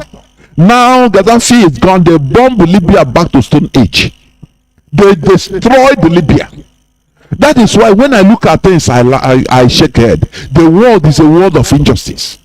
When Russia do it, so I'm not supporting killing, but look at when Russia they will be now. Even the Western media, they are showing graphic images of dead people, just in order to impact the pity. Oh, Chineke, these people, something that they ban, they are showing it. Oh, these people are suffering. Oh, they are in blood. See how these were blood, but they are killing us. So why are you not showing it? Do you see it at the early stage? Even on Facebook allowed it. When they see babies, Ukrainian children with rifles, they praise them. They want to fight for their country. But when they see other places, they say it's child soldier. Do you see the hypocrisy of this world? It's stinking. It's completely stinking. I'm telling you. So, where you place yourself that you get it right through voting, your ass is grass. You are doing it. You are hoping on that because you are not awake. You are sleeping. You are a dead body. You don't know you don't understand the meaning of the time. You think it is a time for electioneering, don't you? This is the time for every radical revolution, starting with this mental revolution. Normally, revolutions are born when the social climate in a country changes and the political system does not react in kind. Do you know that lack of electricity in Nigeria, only that's supposed to start a revolution? Do you know that? We are in a world now that electricity is very common. If you liberalize the electric production in Nigeria, every village will produce their own. We can even use Orash River to produce electricity. We can produce electricity through wind vents, even waves. Ocean waves produces electricity. Even human beings, as we are walking, the wave, the natural wave, invisible wave you are causing, it produces electricity in this world. But in this world of 21st century, but Nigeria, they don't have electricity and they are comfortable with it because they are dead bodies. They are dead bodies. They don't understand the meaning of the time. That time has come for all these things, for citizens to be enjoying these things. It's a revolution that's supposed to be instead of election. That is what we are calling for, a referendum. Revolutions are simply born for people's desire for equality and honor, which is highly unobtainable in Nigeria. How are you going to obtain equality in Nigeria? Is it possible? It doesn't matter who is the president. All they want to satisfy your sentiments, because Nigerians, they do the sentiment, they are highly sentimental. Nothing more. And after, you face the reality and continue crying. That's it. Let me flash you back. Between 1450 and 1750, philosophical and political ideas were changing rapidly throughout the world. The Renaissance, the scientific revolution, and the Protestant Reformation all took place during this time period, and people expanded their world views as they gained knowledge of new concepts and accepted new ideas. At this time in Europe, most countries had absolute monarchies, and people began to question the power of absolute governments. As their discontent grew, their questions turned to protest. A wave of revolutions took place in the 1700s, an era commonly known as the Age of Enlightenment. Revolutions in France, in Latin America, and in the American colonies. In all these countries, the revolutions not only changed the political systems and replaced them with new ones, but they altered public belief and brought about sweeping changes in society as a whole. The other day I was watching when the vampire of Imo State was making public statements in national television. and all of a sudden blackout. In 21st century, blackouts. And people didn't react. People laugh over it. Now Nigeria we dey now. Because they are dead bodies. They don't know that this can bring revolution.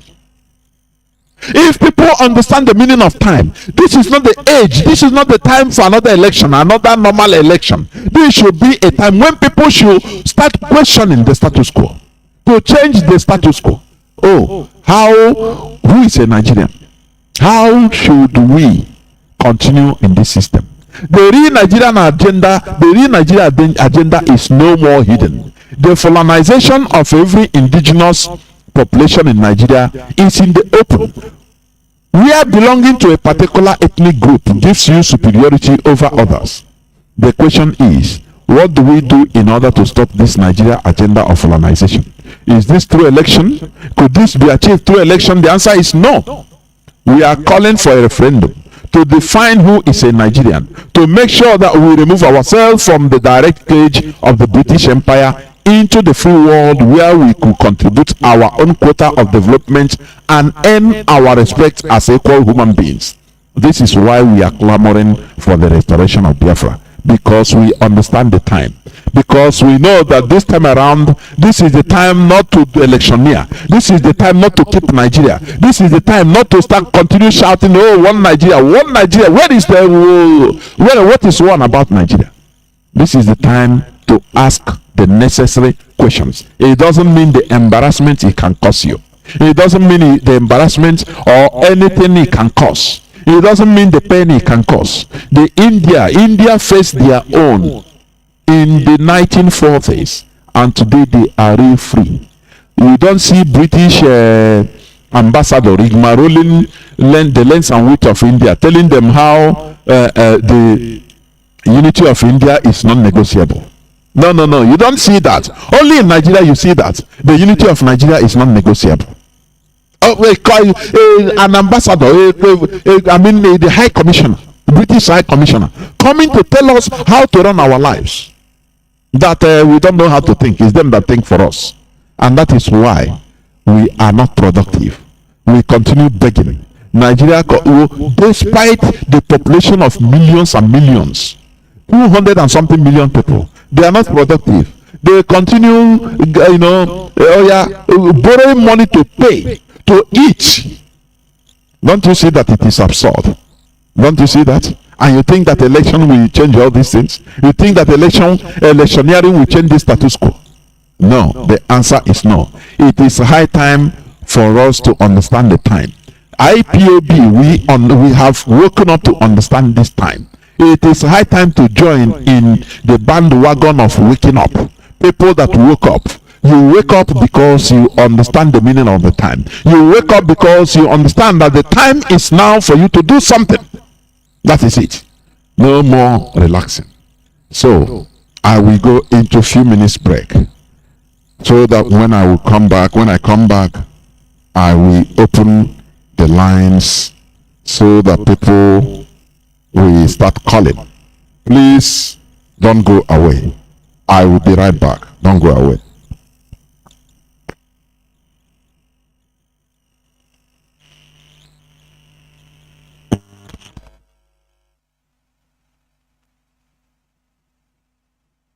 Let everybody want to know Biafra is our home.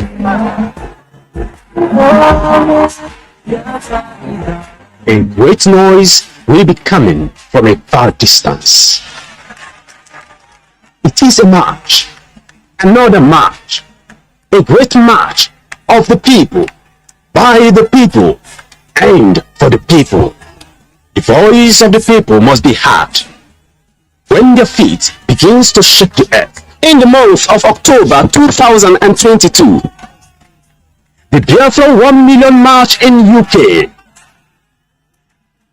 We call it the March for Justice, for Words, and for Truth. The indigenous people of Biafra, United Kingdom family, invite all Biafrans, friends of Biafra, lovers of freedom, justice and fairness to the mega 2-day 1 million march in Liverpool. and London on Sunday, October 16th and Monday, October 17th, 2022, respectively.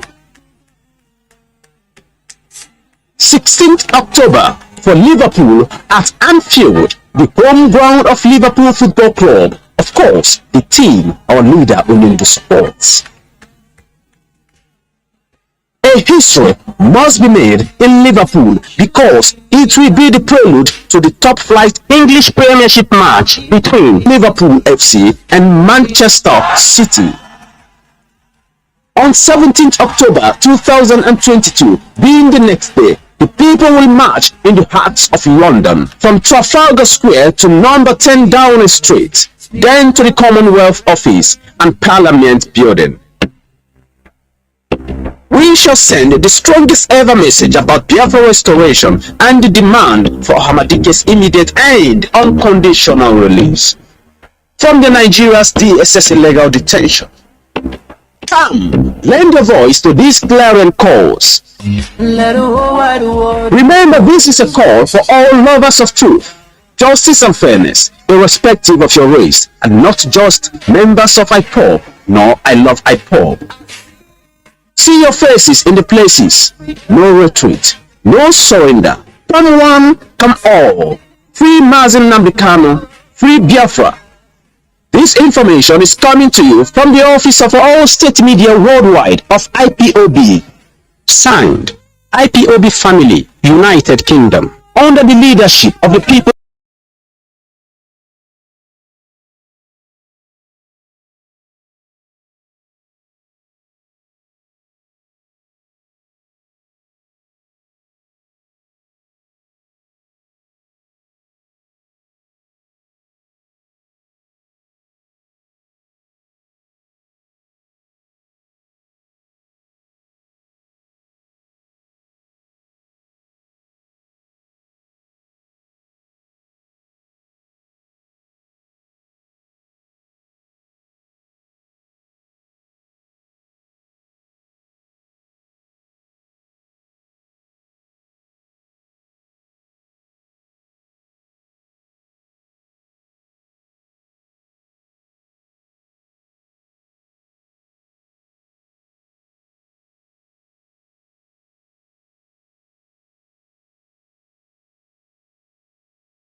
Our WhatsApp and signal line is +61 405 142 547.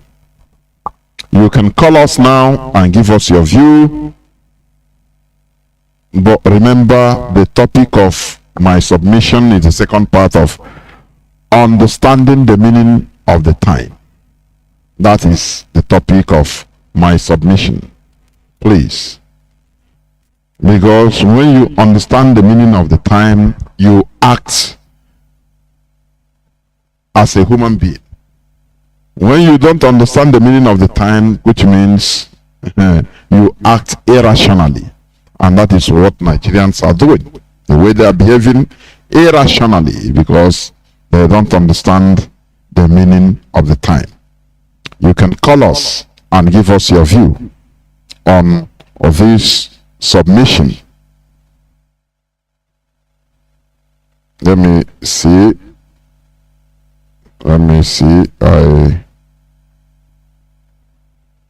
I have callers. on direct line, but is skipping. I don't know. He's skipping. We must continue. So as I said, you can call us. Let me check. I hope my voice is coming out on our community radio.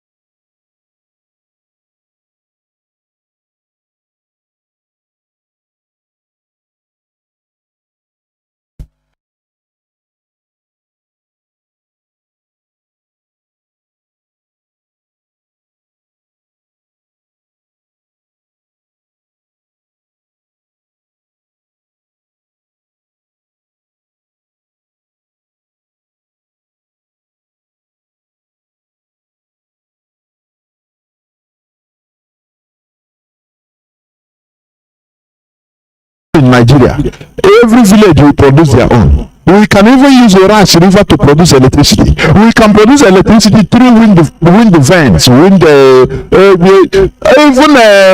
waves. Ocean waves produces electricity. Even human beings, as we are walking, the natural wave, invisible wave we are causing, it produces electricity. In this world of 21st century. But in Nigeria, they don't have electricity and they are comfortable with it because they are dead bodies. They are dead bodies. They don't understand the meaning of the time. The time has come for all these things.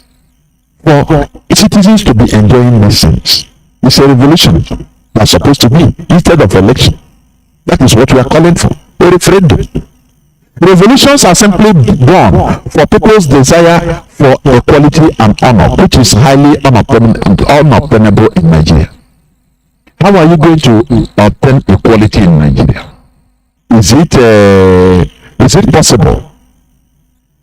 It doesn't matter who is the president. All they want to satisfy your sentiments, because Nigerians, they do sentiment. They are highly sentimental. Nothing more. And after we face the reality and continue crying. That's it. Let me flash you back. Between 1450 and 1750, philosophical and political ideas were changing rapidly throughout the world. The Renaissance, the scientific revolution, and the Protestant Reformation all took place during this time period, and people expanded their worldviews as they gained knowledge of new concepts and accepted new ideas. At this time in Europe, most countries had absolute monarchies, and people began to question the power of absolute governments.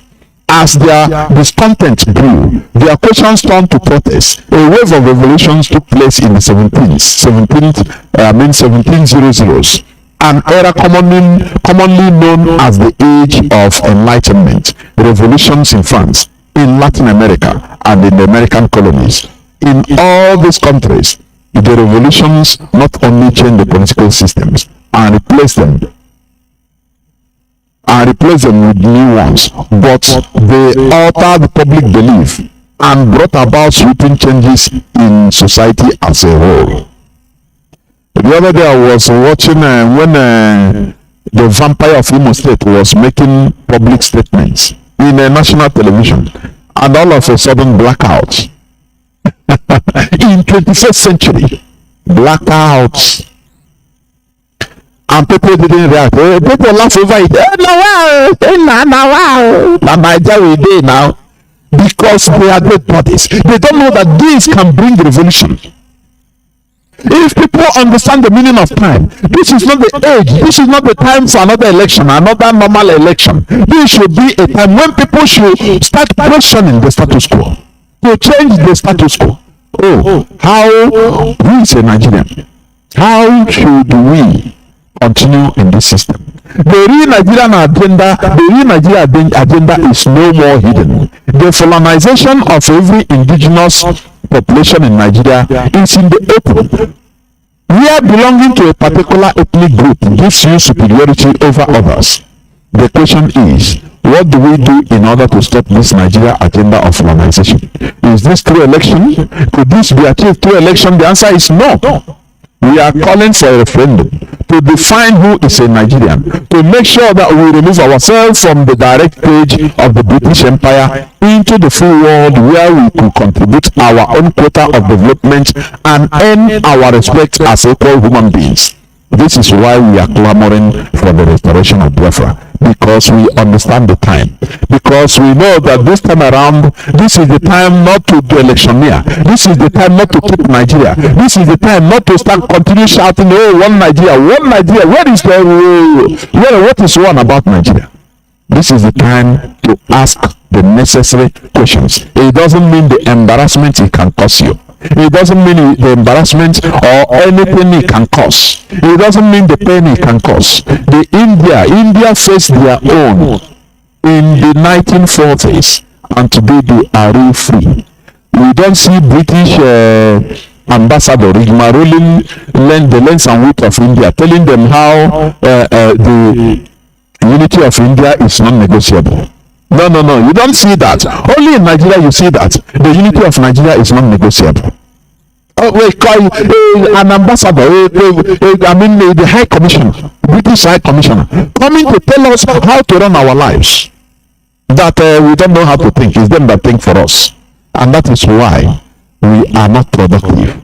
We continue begging. Nigeria, despite the population of millions and millions, 200 and something million people, they are not productive. They continue,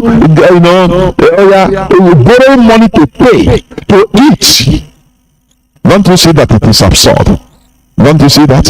And you think that election will change all these things? You think that electioneering will change the status quo?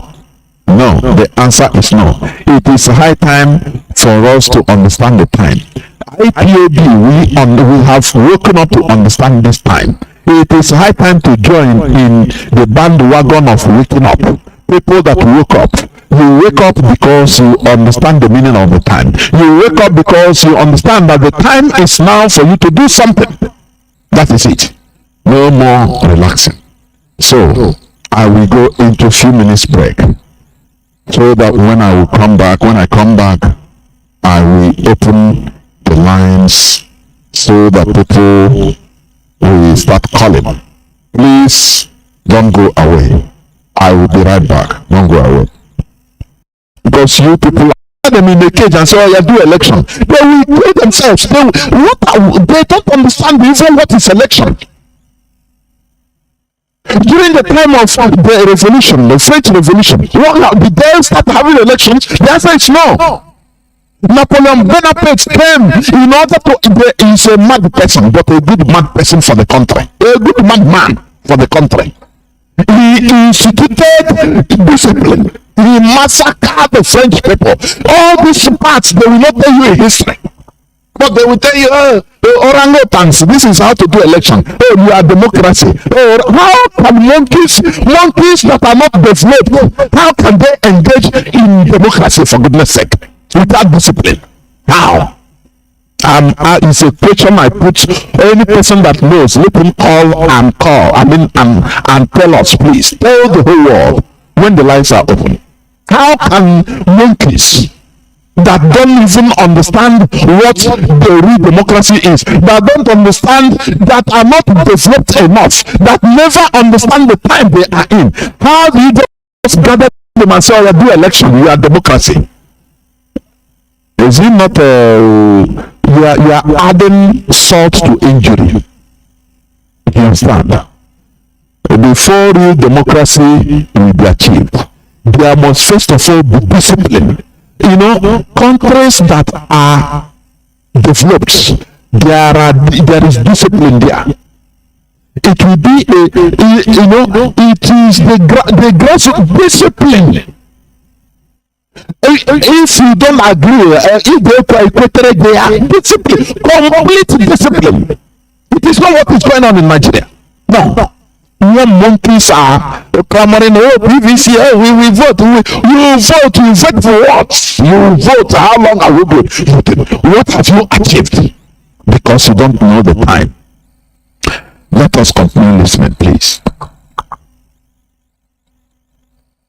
Instead of for yourself and what you can produce for yourself. This is Africa's dilemma. You are parading yourself with thoughts for help. You think you need a handout. I reverse this back, please, for you to listen more attentively for what this man is saying. I don't think you need one. Your problem is that you think you need a handout. Everything you need is right under your foot, but you're looking everywhere else for help instead of to yourself and what you can produce for yourself. This is Africa's dilemma. You are parading yourself before the world as international beggars. International beggars. This thing was in 1998 and today, Nigeria is borrowing in order to pay salaries. International beggars. When you talk about Africa, oh, these are beggars. Whereas everything is there for people to emancipate, to develop. But the brain, they care less about developing the brain. And you are telling me that, oh, it's time for election. You are the most stupid, gullible set of human beings I've ever seen. I'm telling you. When you think that with election, oh, every 4 years election that you can get it right, that you can develop, you are stupid. Let us face the reality. You are doing this because you don't understand the time. The Europeans that is on top of everybody, they understood the time they were in. That is why they were able to do something differently. They suffered the pains of waking up. Because there is a pain, or there are pains of waking up. Sleeping is very easy, it's sweet, but when you wake up, you start using your energy more, dispensing your energy, doing things. There are pains in it. You will go outside, rain will beat you, or sun will shine on you, or snow will fall on you, because you woke up. If you understand, these are the pains you have to undergo. But in all that, you are being productive, doing something productively. Do you understand it? Continue listening. When you gave civilization to the world, your problem is not America, your problem is not Israel, your problem is not Britain, your problem is your disunity and your dependence on others to do for you what you could do for yourself. Dependence on others to do for you what you could do for yourself. Do you know why? The Europeans smartly, they programmed African politics so that they depend on Europe, so that they depend on the West for what they can do for themselves.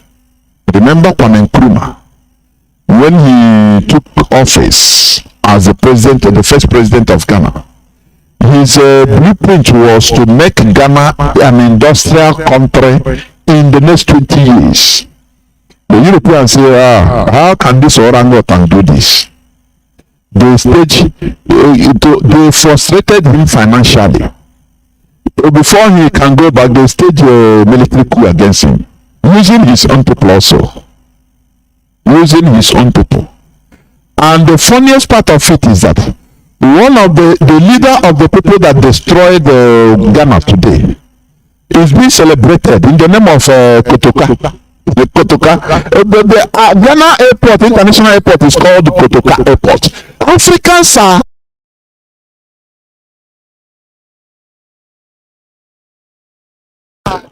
celebrating destroyers. They celebrate their conquerors. I'm telling you honestly, that is how bad and foolish it is. So Europe, they smartly programmed the people, programmed a situation, a system, whereby they call it democracy, but they make Africans dependent.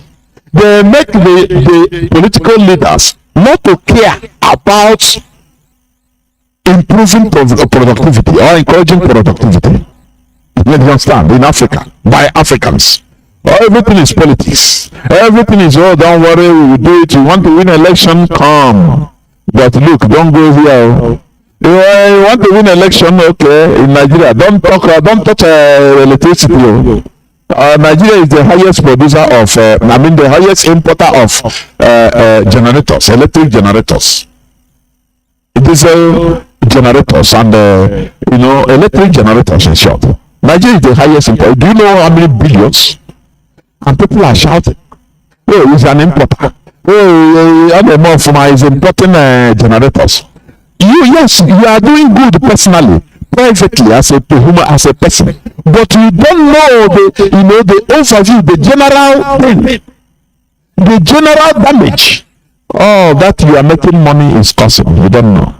It's just like people that are inside IPOB to make money, their private money. You don't know what they are doing. It's just like Dr. Okachi, our living library. He explained sometime that during the war, our people, they want to get involved. Everybody want to be carried along. I used to say this. We are Republicans in nature, but we are taking this republicanism back to Stone Age primitivity. In the war, during the war, even everybody wants to be carried along. If a sector, so somebody loses a battle, a commander loses a battle in a sector, loses a ground, the civilian, everybody will be shouting out for his head, bring him. It affected the war also. You understand? It negatively affected the war. Because people, no person wants to sit down, everybody wants to be carried along. That is why, instead of the military or military officials to go to be sent to buy weapons, the civilians say, "Hey, you military, stay there and fight. Don't use excuse to go and enjoy yourself abroad." Now they will carry money, go and buy rubbish because they don't know what to buy. The weapons that is needed, they don't know. You understand? These are characters that are haunting us till today. Characters that are haunting us. That is why I call it primitive republicanism. It is primitive. We should change with time. You understand? We should change mentality with time. Now, when they go, as civilians, if they carry Mark 3 or Mark 4, some have force because they don't have the capacity of self-defense. It. They are not military officers. So they will give them rubbish and sell it to them cheaper. And they will inflate the receipt and pocket the remaining. Everything they find opportunity in order to do some useless thing or the other. That character is a primitive character, I'm telling you. They joke with everything, including lives. So that is part of our main problem. People, we should understand the time. It is high time we understand what time is it. Let me continue on Louis Farrakhan. So I don't have to come back here anymore to help you. The help is already here. The knowledge is already here. The land is here. The sun is here. The water is here. The minerals is here. You have some of the finest minds in the world, but they're in Europe and they're in America making money while Africa suffers. Why don't we create a politically stable environment and call the children of Africa back home to help build Africa? We are your children. And we will come and help, but don't expect us to come with billions of dollars when we don't have it. We're struggling in America, but you got it all right here under your foot, and you should be ashamed not to look to yourself, begging white folk to give you what you could give yourself. What I said, begging the white folks to give you what you could give yourselves. Do you know why? Because the people, they don't understand the time. There is a news that I could have read, but I didn't. But the news headline: one man, one ex-senator, is a Yoruba man. He said something. Lawmakers earn huge allowances. Amosun. His name is Amosun. When you read the body of the body of the news, he will tell you, among other things, that look. how many people the senators help a day individually? Every day people gather in their houses asking for one help or the other. Oh, my child cannot go to school, please, because of school fees, I need help. Oh, my child is sick, he cannot go to hospital, I need money. People gather and they will be given handouts.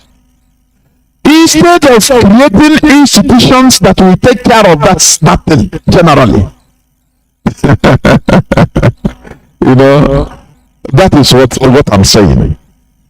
Because these people, when you look at the Homo sapiens, this type of Neanderthals, they are not developed enough to understand that, look, these politicians these people you call politicians, they are not there to share money. They shouldn't be sharing money. Instead, they create good environment. They create institutions, good environments that will profit everybody. Everybody will work hard and gain. Just like in Europe. You are going to go to Europe. Why? Nobody will give you money. Nobody will dash you money. But you will find a work. You will find one way or the other in order to get your daily living. That is the thing. But in a primitive place like in Nigeria, the Neanderthals there, they are not developed enough to understand all these things. Do you understand? That is why, because the reason is because they don't understand the time. Had it been, you see, this education, enlightenment, it needs to go viral. It needs to be discussed in televisions, in everywhere, to open people's eyes. That is the number one thing. To open people's eyes, to understand what it means, government, citizenship, everything about, the collectivity of a people in an entity. But do they care? What they care is, I need money. All this big, long statement you are telling me, is it what I need is money now? Give me money. It is like that because they are primitive. Do you understand me? So let's finish listening to Louis Farrakhan, please. Today, which one of these countries is going to give you $20 million? America's not going to give you $20 million. You got it right here, but your disunity will allow you to pull it. It's your fault, and you got to accept that responsibility. That is why my message is atonement, reconciliation, and responsibility. We got to stop blaming everything on somebody else and see what is our responsibility. For you to take a responsibility, it shows that you understand the time. Claiming responsibility, that this is my fault. In Nigeria, no person claims responsibility on anything. No person. Obasanjo, they asked him on hard time one time on BBC 1 year like that. I think is it Tim Sebastian or that man asked him, is your government corrupt? He said, no. Are you corrupt? Say no. Is your government corrupt? Say no. He brought out some facts about people that are suspected or people that have corrupt activities.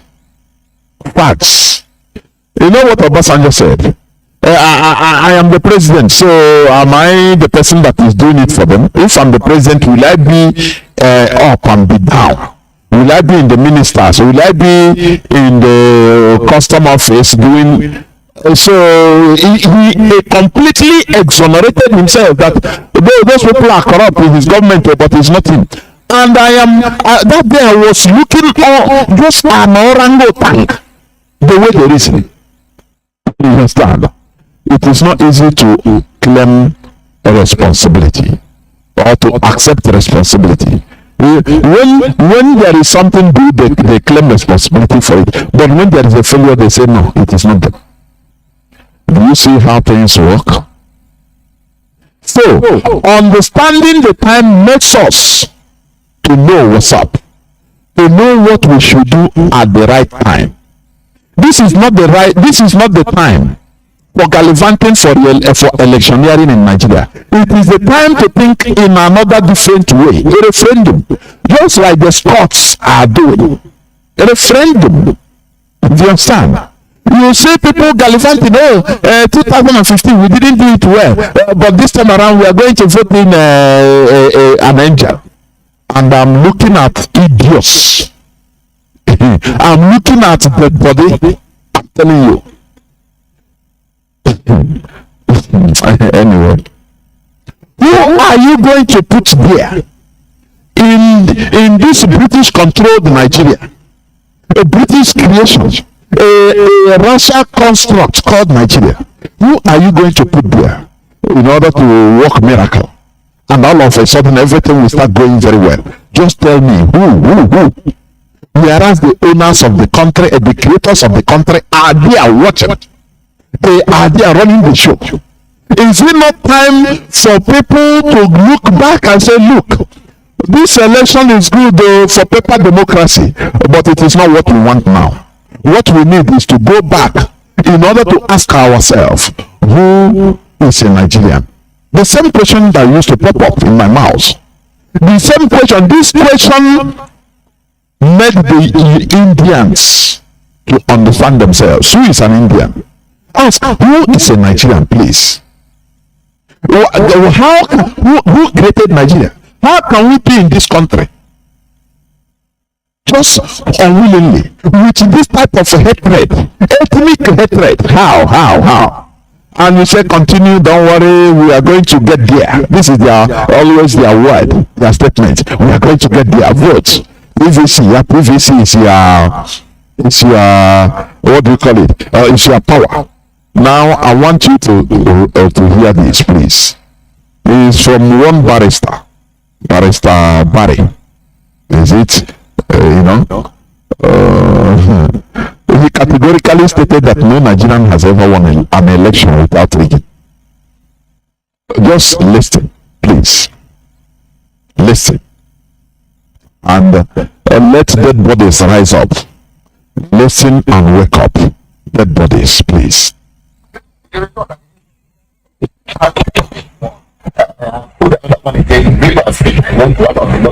me start afresh. For 8 years, let's get back to him. That's about Yes. They never had the right to look at them. That's the people that share a boundary with Afan. And they've not had all right, let's look at this now. The electoral, the former electoral, the Resident election was saying that no one can write results for them. How important is it that we sound this alarm to politicians? Because as you know, some of them are still thinking that money politics is going to be the way out for them this time. It's going to be difficult to eradicate it at this time. I have represented He has represented INEC. That is what he's saying. He has worked with INEC or for INEC. So continue listening. 2011. I have been a running officer for LGA, and I know how this thing works. Even when you refuse to compromise, you are threatened. Some of them are narrating my ordeal in one of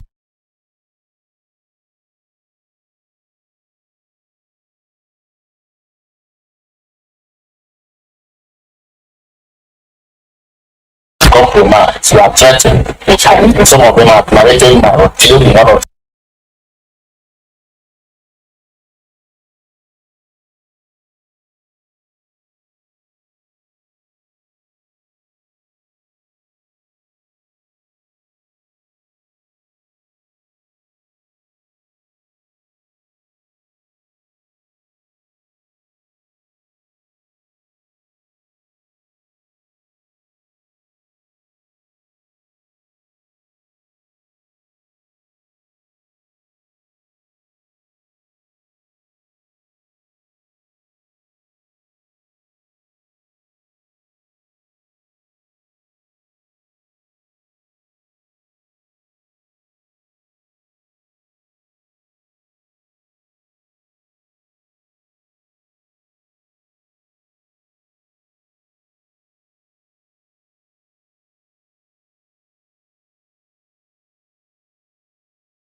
to why, instead of the military or military officials to go to be sent to buy weapons, they civilian say, hey, you military, stay there and fight. Don't use excuse to go and enjoy yourself abroad.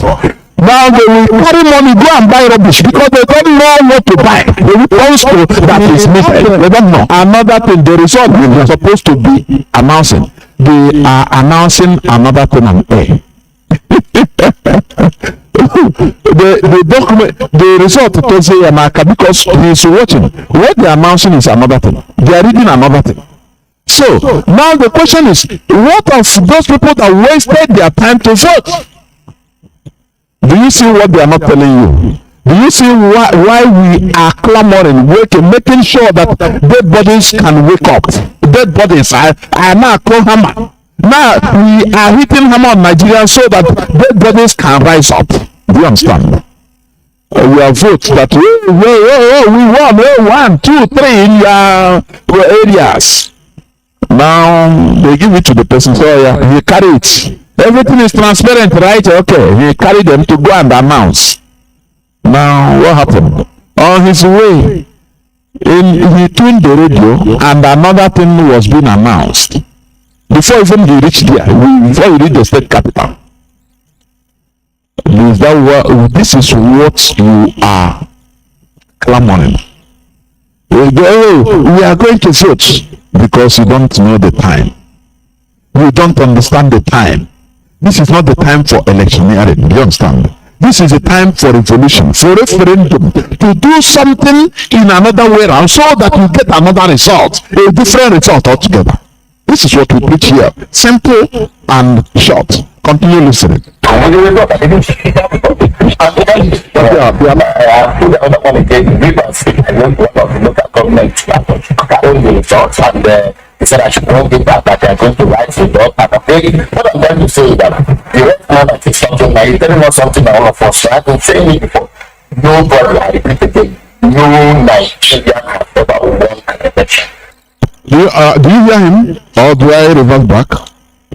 The man is talking, is not hearsay. He said he worked with. He said no Nigerian has ever won an election. Nobody. Forget all those things they are doing. They are just window display, just to print and showcase to the whole world. Britain, no, because they started the rubbish they call electioneering in Nigeria, rigging of votes. They started it. The man will say it. This is what you are hoping. You are hope for a better Nigeria. Oh, you vote for somebody, and you are stupid, simply stupid.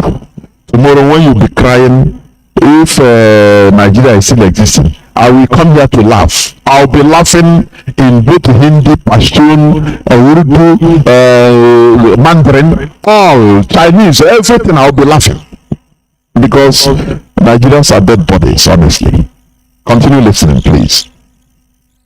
All elections from 1923 to he said all elections in Nigeria have been rigged. All. He said all. The man didn't say no, there are some, no, maybe there are all, blanketly all. That is where you put your hope for better Nigeria in order to God Almighty. Please continue listening. the election when the British allowed us following the agitation of people like Macaulay, that formed the first political party in Nigeria. That party was formed in that National Party of Nigeria, NNP, the National Democratic Party of Nigeria, the first political party that was formed. That election was rigged because the British didn't want that Macaulay in that parliament. Britain started, they set up the precedents. The first election, 1923, was rigged. But Macaulay formed a political party, but Britain don't like him. So they rigged him out. They don't want him into the parliament. That is the system Nigeria has been going. Because like father, like son. They set a precedent. After all, I've played that time without number. That you had from Harold Smith.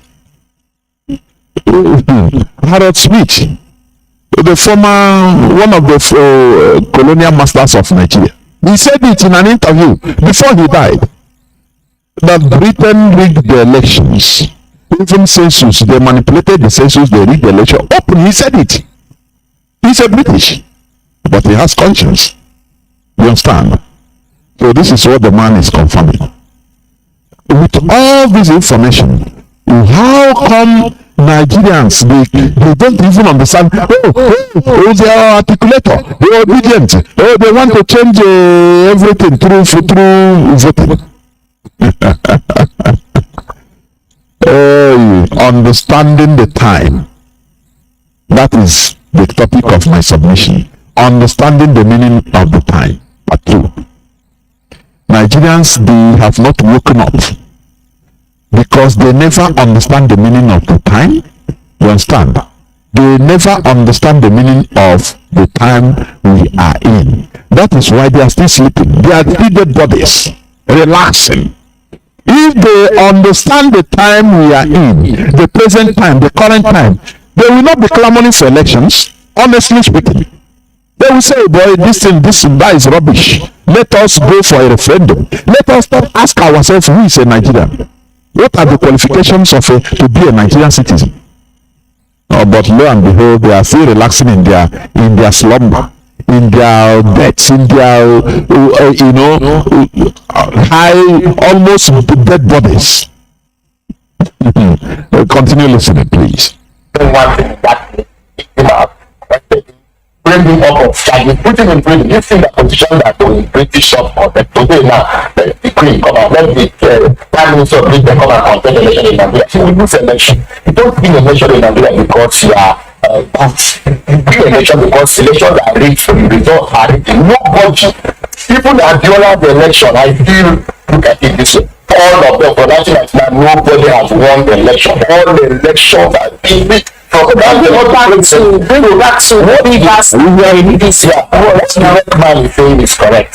But I am still doubtful because I have studied this electoral rule now, this electoral act, how they are going to use and the guidelines and how they are going to do it. They are going to be translating with all the givers from the polling units. And the man at the polling units, that is the polling officer, the people that is going to be there.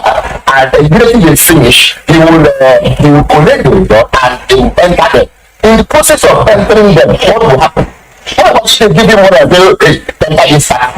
What about if the parties that are in that polling units agrees give it to this other party? They go to that place, they give it to this other party, and they fill the figures, and they now snap. He will snap it and upload to the paper. Won't we give the election? I think what the man is trying to say is that it may be minimal. It may be actually minimal, but I want to see.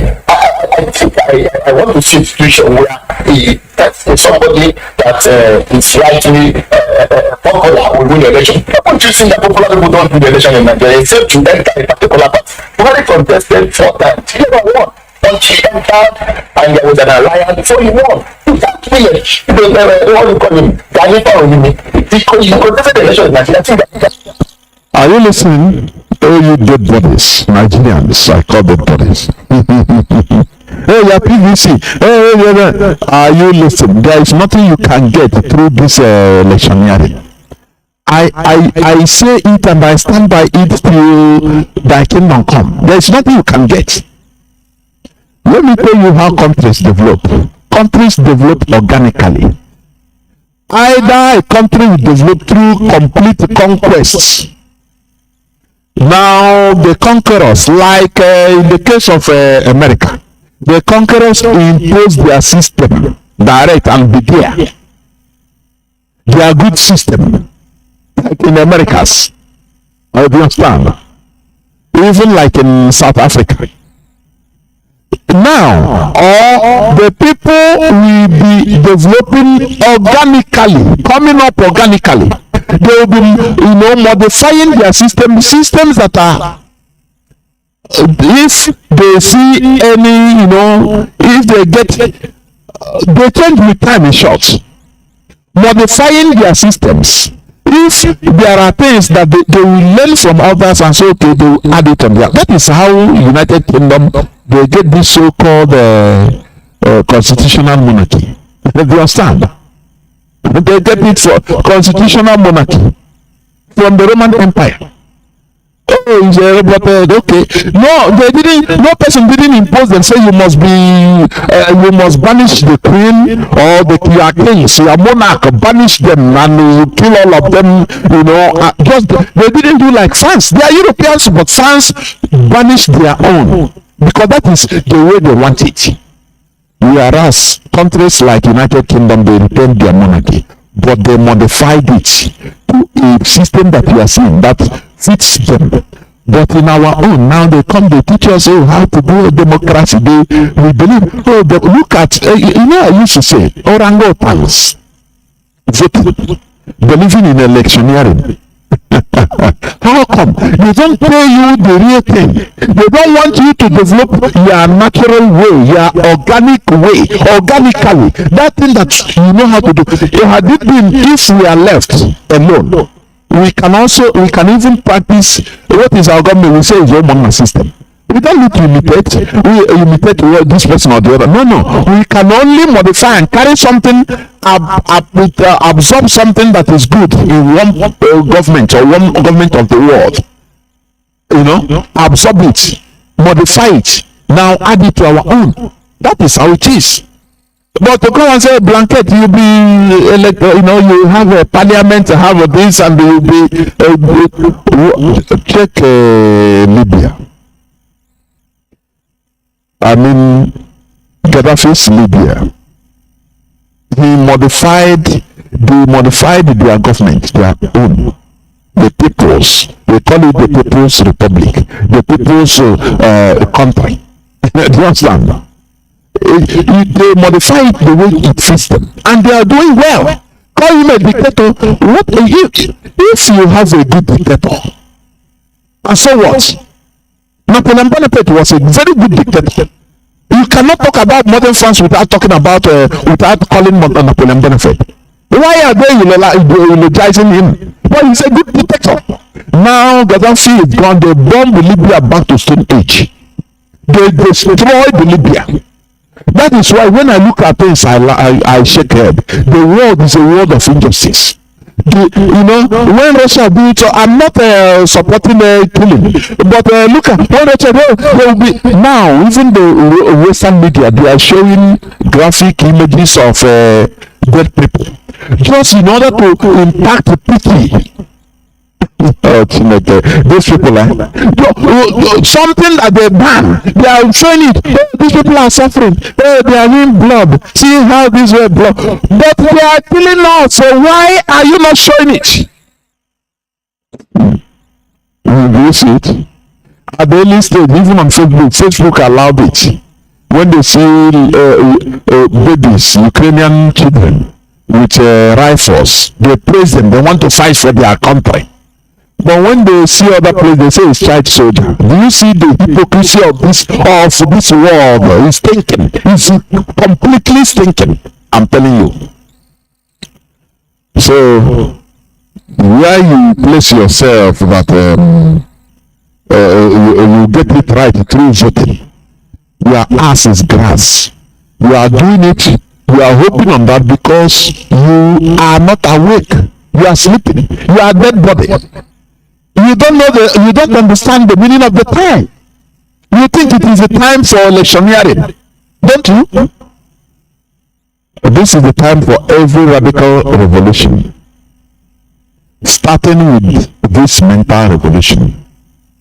Normally, revolutions are born when the social climate in a country changes and the political system does not react in time.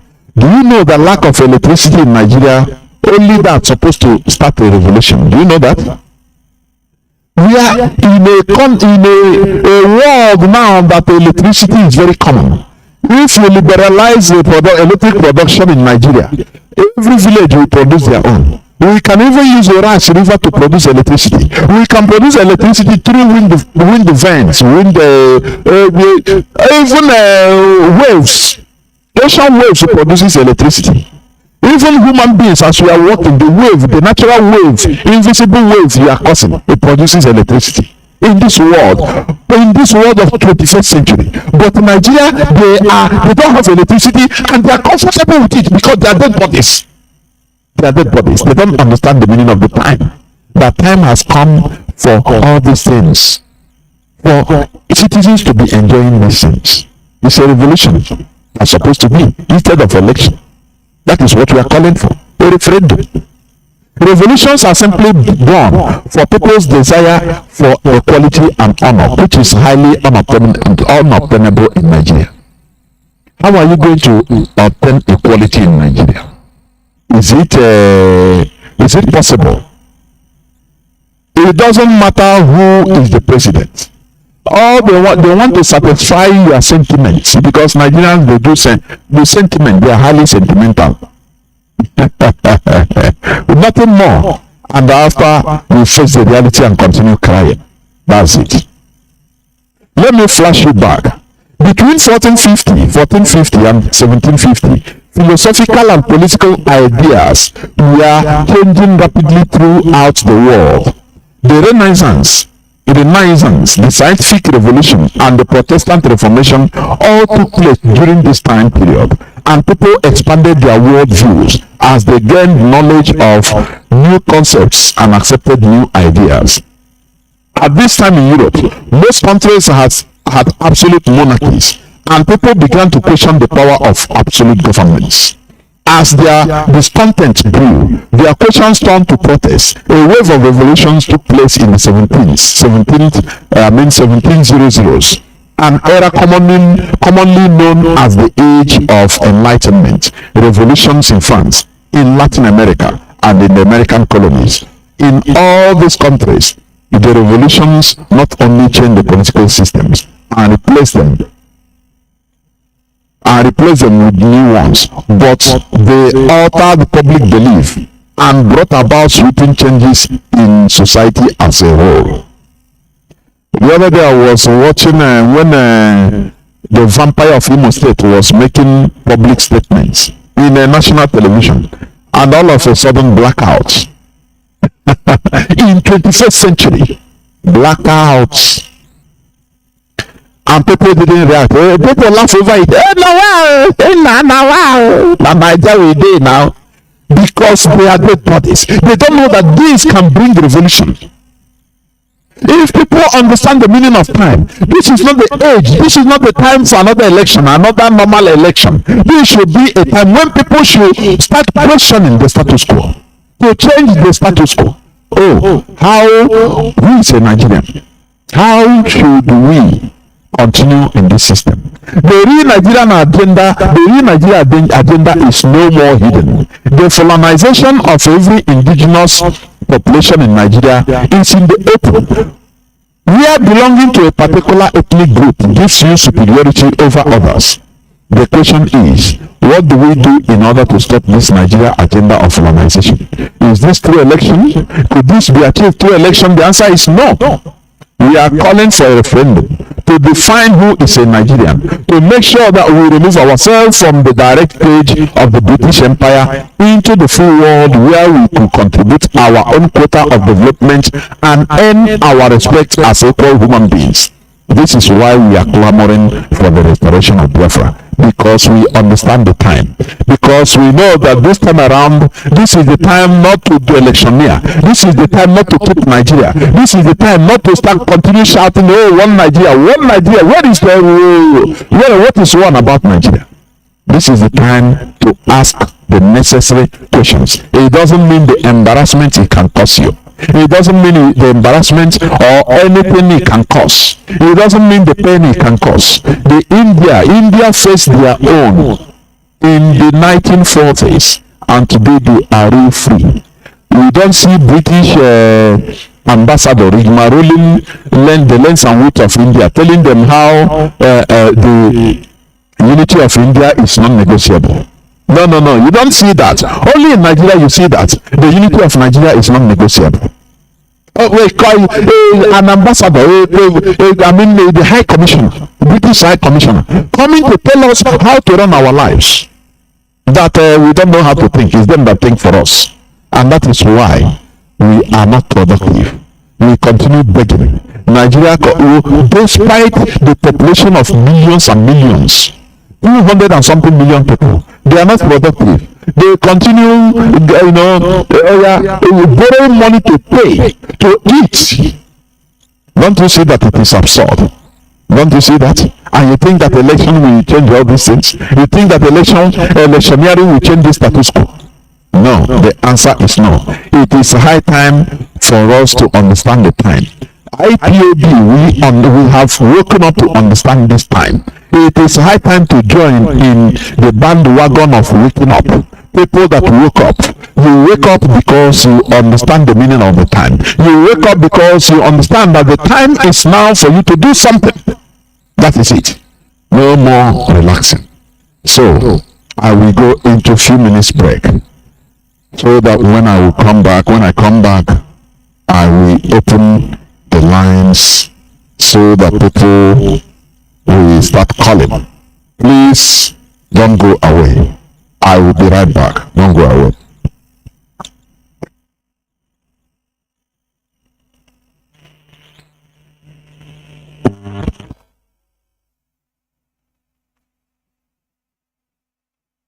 Everybody wanna know Biafra is our home.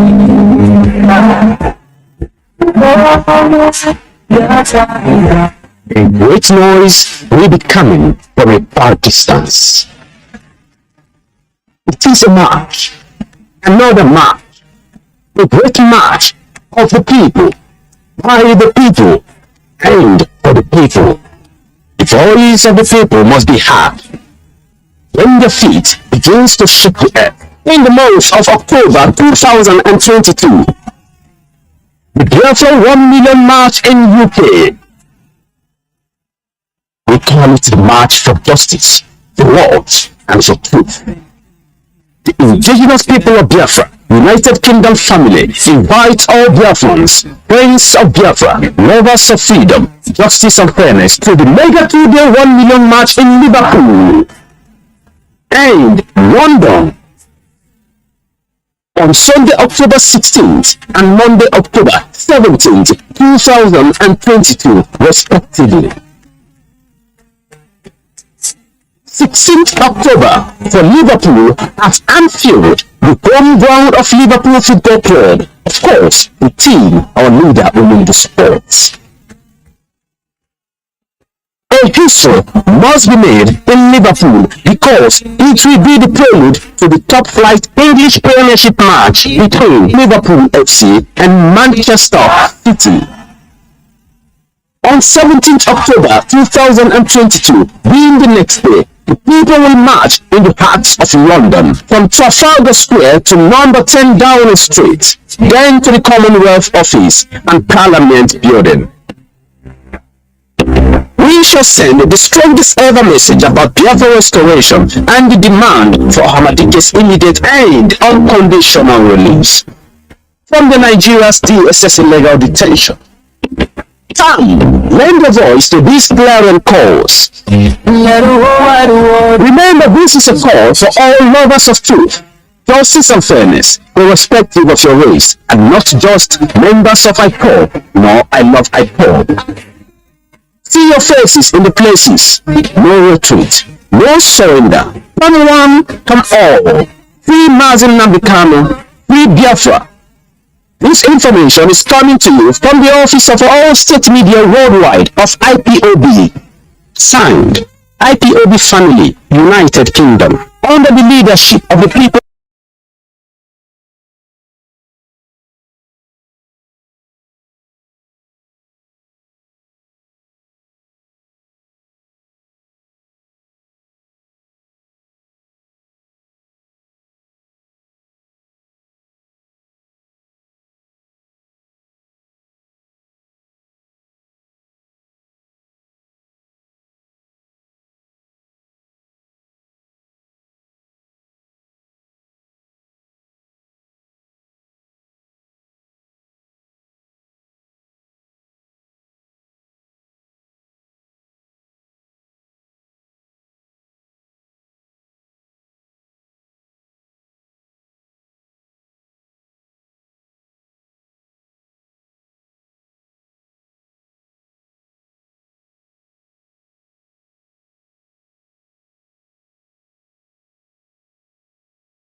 1424. Our WhatsApp and signal line is +61 405 142 547. You can call us now and give us your view. But remember, the topic of my submission is the second part of understanding the meaning of the time. That is the topic of my submission. Please. Because when you understand the meaning of the time, you act as a human being. When you don't understand the meaning of the time, which means you act irrationally. And that is what Nigerians are doing. The way they are behaving irrationally because they don't understand the meaning of the time. You can call us and give us your view on this submission. Let me see.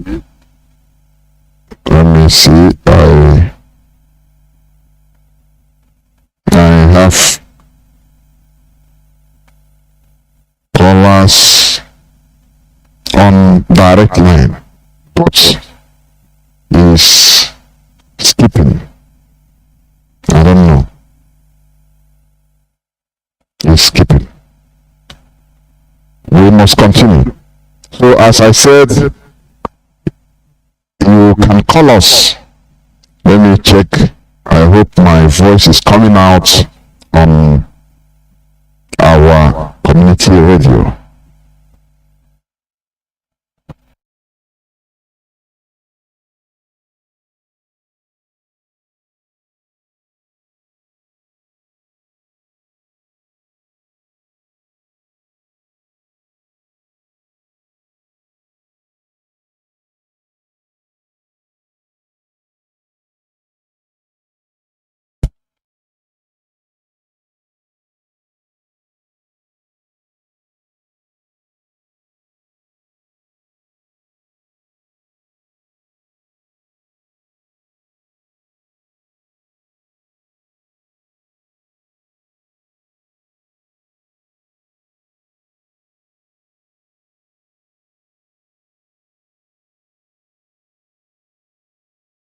In Nigeria, every village will produce their own. We can even use a rice river to produce electricity. We can produce electricity through wind vents, even waves. Ocean waves produces electricity. Even human beings, as we are walking, the natural wave, invisible waves we are causing, it produces electricity. In this world of 21st century. But in Nigeria, they don't have electricity and they are comfortable with it because they are dead bodies. They are dead bodies. They don't understand the meaning of the time. The time has come for all these things. For citizens to be enjoying these things. It's a revolution that's supposed to be instead of election. That is what we are calling for. A referendum. Revolutions are simply done for people's desire for equality and honor, which is highly unobtainable in Nigeria. How are you going to obtain equality in Nigeria? Is it possible? It doesn't matter who is the president. All they want to satisfy your sentiments because Nigerians they do sentiment. They are highly sentimental. Nothing more. And after we face the reality and continue crying. That's it. Let me flash you back. Between 1450 and 1750, philosophical and political ideas were changing rapidly throughout the world. The Renaissance, the scientific revolution, and the Protestant Reformation all took place during this time period, and people expanded their world views as they gained knowledge of new concepts and accepted new ideas. At this time in Europe, most countries had absolute monarchies, and people began to question the power of absolute governments. As their discontent grew, their questions turned to protest. A wave of revolutions took place in the 1700s, an era commonly known as the Age of Enlightenment. Revolutions in France, in Latin America, and in the American colonies. In all these countries, The revolutions not only change the political systems and replace them with new ones, but they alter the public belief and brought about sweeping changes in society as a whole. The other day I was watching when the vampire of Imo State was making public statements in national television, and all of a sudden blackout. In 21st century, blackouts. And people didn't react. People laugh over it. Now. Because they are dead bodies. They don't know that this can bring revolution. If people understand the meaning of time, this is not the age, this is not the time for another election, another normal election. This should be a time when people should start questioning the status quo, to change the status quo. How is a Nigerian? How should we continue in this system? The real Nigerian agenda, is no more hidden. The colonization of every indigenous population in Nigeria is in the open. We are belonging to a particular ethnic group gives you superiority over others. The question is, what do we do in order to stop this Nigeria agenda of colonization? Is this through election? Could this be achieved through election? The answer is no. We are calling for a referendum to define who is a Nigerian, to make sure that we remove ourselves from the direct page of the British Empire into the free world where we can contribute our own quota of development and earn our respect as equal human beings.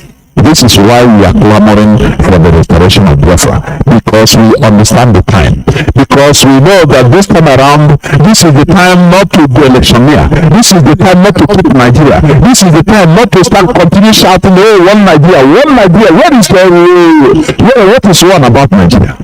This is the time to ask the necessary questions. It doesn't mean the embarrassment it can cause you. It doesn't mean the embarrassment or anything it can cause. It doesn't mean the pain it can cause. India faced their own in the 1940s, and today they are real free. We don't see British ambassador Rigmarolin learn the length and width of India, telling them how the unity of India is non-negotiable. No, you don't see that. Only in Nigeria you see that. The unity of Nigeria is non-negotiable. An ambassador, the High Commissioner, British High Commissioner, coming to tell us how to run our lives. That we don't know how to think. It's them that think for us. And that is why we are not productive. We continue begging. Nigeria, despite the population of millions and millions, 200 and something million people, they are not productive. They continue, borrow money to pay, to eat. Don't you see that it is absurd? Don't you see that? And you think that election will change all these things? You think that electioneering will change this status quo? No, the answer is no. It is high time for us to understand the time. IPOB, we have woken up to understand this time. It is high time to join in the bandwagon of waking up. People that wake up. You wake up because you understand the meaning of the time. You wake up because you understand that the time is now for you to do something. That is it. No more relaxing. So, I will go into a few minutes break, so that when I come back, I will open the lines so that people will start calling. Please don't go away. I will be right back. Don't go away. Because you people are them in the cage and say, oh, you do election. They will play themselves. They don't understand even what is election. During the time of the revolution, the French Revolution, did they start having elections? The answer is no. Napoleon Bonaparte came in order to, he's a mad person, but a good mad person for the country. A good mad man for the country. He instituted discipline. He massacred the French people. All these parts, they will not tell you history. But they will tell you, orangutans, this is how to do election. Oh, you are democracy. How can monkeys that are not developed, how can they engage in democracy, for goodness sake? Without discipline. How? it's a question I put any person that knows. Let him and tell us, please. Tell the whole world when the lights are open. How can monkeys that don't even understand what the real democracy is, that don't understand, that are not developed enough, that never understand the time they are in, how do you just gather them and say, oh, do election, we are democracy? Is it not you are adding salt to injury? You understand? Before real democracy will be achieved, there must first of all be discipline. You know, countries that are developed, there is discipline there. It will be it is the grace of discipline. If you don't agree, if they try they are discipline, complete discipline. It is not what is going on in Nigeria. No. When monkeys are primary, PVC, we will vote. You vote for what? You vote, how long are you going? What have you achieved? Because you don't know the time. Let us continue listening, please. Instead of for yourself and what you can produce for yourself. This is Africa's dilemma. You are creating yourself with yourself. You read our hands out. I reverse it back, please, for you to listen more attentively for what this man is saying. I don't think you need one. Your problem is that you think you need a handout. Everything you need is right under your foot, but you're looking everywhere else instead of for yourself and what you can produce for yourself. This is Africa's dilemma. You are creating yourself before the world as international beggars. International beggars. This thing was in 1998 and today.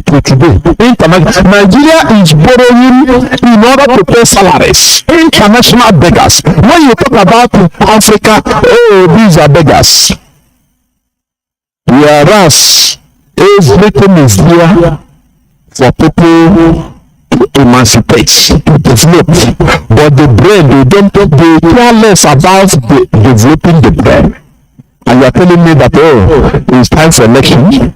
You are the most stupid, gullible set of human beings I've ever seen. I'm telling you. When you think that with election, oh, every 4 years election that you can get it right, that you can develop, you are stupid. Let us face the reality. You are doing this because you don't understand the time. The Europeans that is on top of everybody, they understood the time they were in. That is why they were able to do something differently. They suffered the pains of waking up. Because there is a pain, or there are pains of waking up. Sleeping is very easy, it's sweet, but when you wake up, you start using your energy more, dispensing your energy, doing things. There are pains in it. You will go outside, rain will beat you, or sun will shine on you, or snow will fall on you, because you woke up. If you understand, these are the pains you have to undergo. But in all that, you are being productive, doing something productively. You understand it? Continue listening.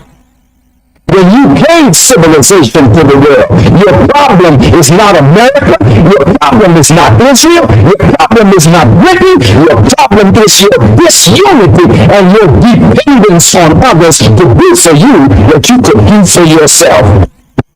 Dependence on others to do for you what you could do for yourself. Do you know why? The Europeans smartly, they programmed African politics so that they depend on Europe, so that they depend on the West for what they can do for themselves. Remember Kwame Nkrumah, when he took office as the president, or the first president of Ghana, his blueprint was to make Ghana an industrial country in the next 20 years. The Europeans say, how can this orangutan do this? They frustrated him financially. Before he can go back, they staged a military coup against him, using his own people also. Using his own people. And the funniest part of it is that one of the leader of the people that destroyed Ghana today is being celebrated in the name of Kotoka. The Kotoka. The Ghana airport, international airport, is called the Kotoka airport. Africans are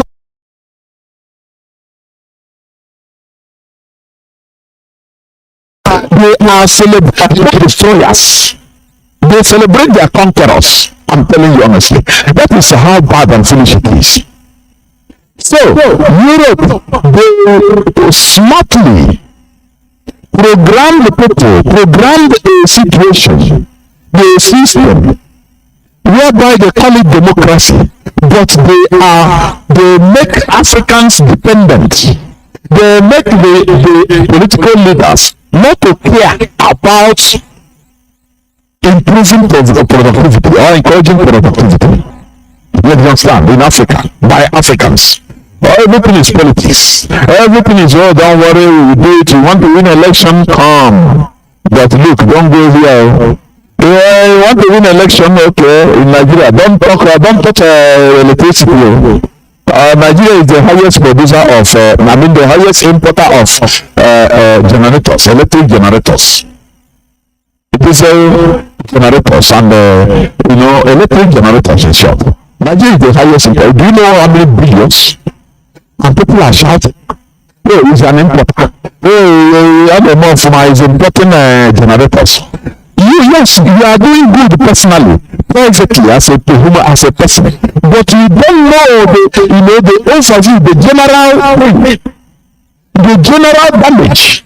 Oh, that you are making money is possible. You don't know. It's just like people that are inside IPOB to make money, their private money. You don't know what they are doing. It's just like Dr. Okachi, our living library. He explained sometime that during the war, our people, they want to get involved. Everybody wants to be carried along. I used to say this. We are Republicans in nature. But we are taking this republicanism back to stone age primitivity. During the war, everybody wants to be carried along. If a sector, so somebody loses a battle, a commander loses a battle in a sector, loses a ground. The civilian job, everybody will be shouting out for his head. Bring him. It affected the war also. You understand? It negatively affected the war. Because people, no person wants to sit down, everybody wants to be carried along. That is why, instead of the military or military officials to go to be sent to buy weapons, the civilians say, hey, you military, stay there and fight. Don't use the excuse to go and enjoy yourself abroad. Now they will carry money, go and buy rubbish because they don't know what to buy. The weapons that is needed. They don't know. You understand? These are characters that are haunting us till today. Characters that are haunting us. That is why I call it primitive republicanism. It is primitive. We should change with time. Yes, sir. We should change mentality with time. Now, when they go, now what people as civilians, if they carry Mark 3 or Mark 4, some have force because they don't have the capacity of censoring it. They are not military officers. So they will give them rubbish and sell it to them cheaper. And they will inflate the receipt and the pocket the remaining. Everything they find opportunity in order to do some useless thing or the other. That character is a primitive character, I'm telling you. They joke with everything, including lives. So that is part of our main problem. People, we should understand the time. It is high time we understand what time is it.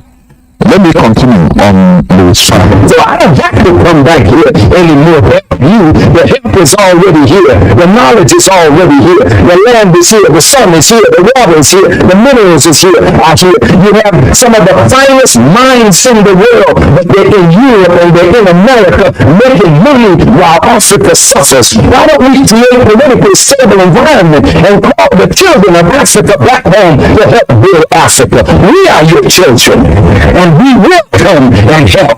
But don't expect us to come with billions of dollars when we don't have it. We're struggling in America, but you got it all right here under your foot. And you should be ashamed not to look to yourself, begging white folk to give you what you could give yourself. But I said, Begging the white folks to give you what you could give yourselves.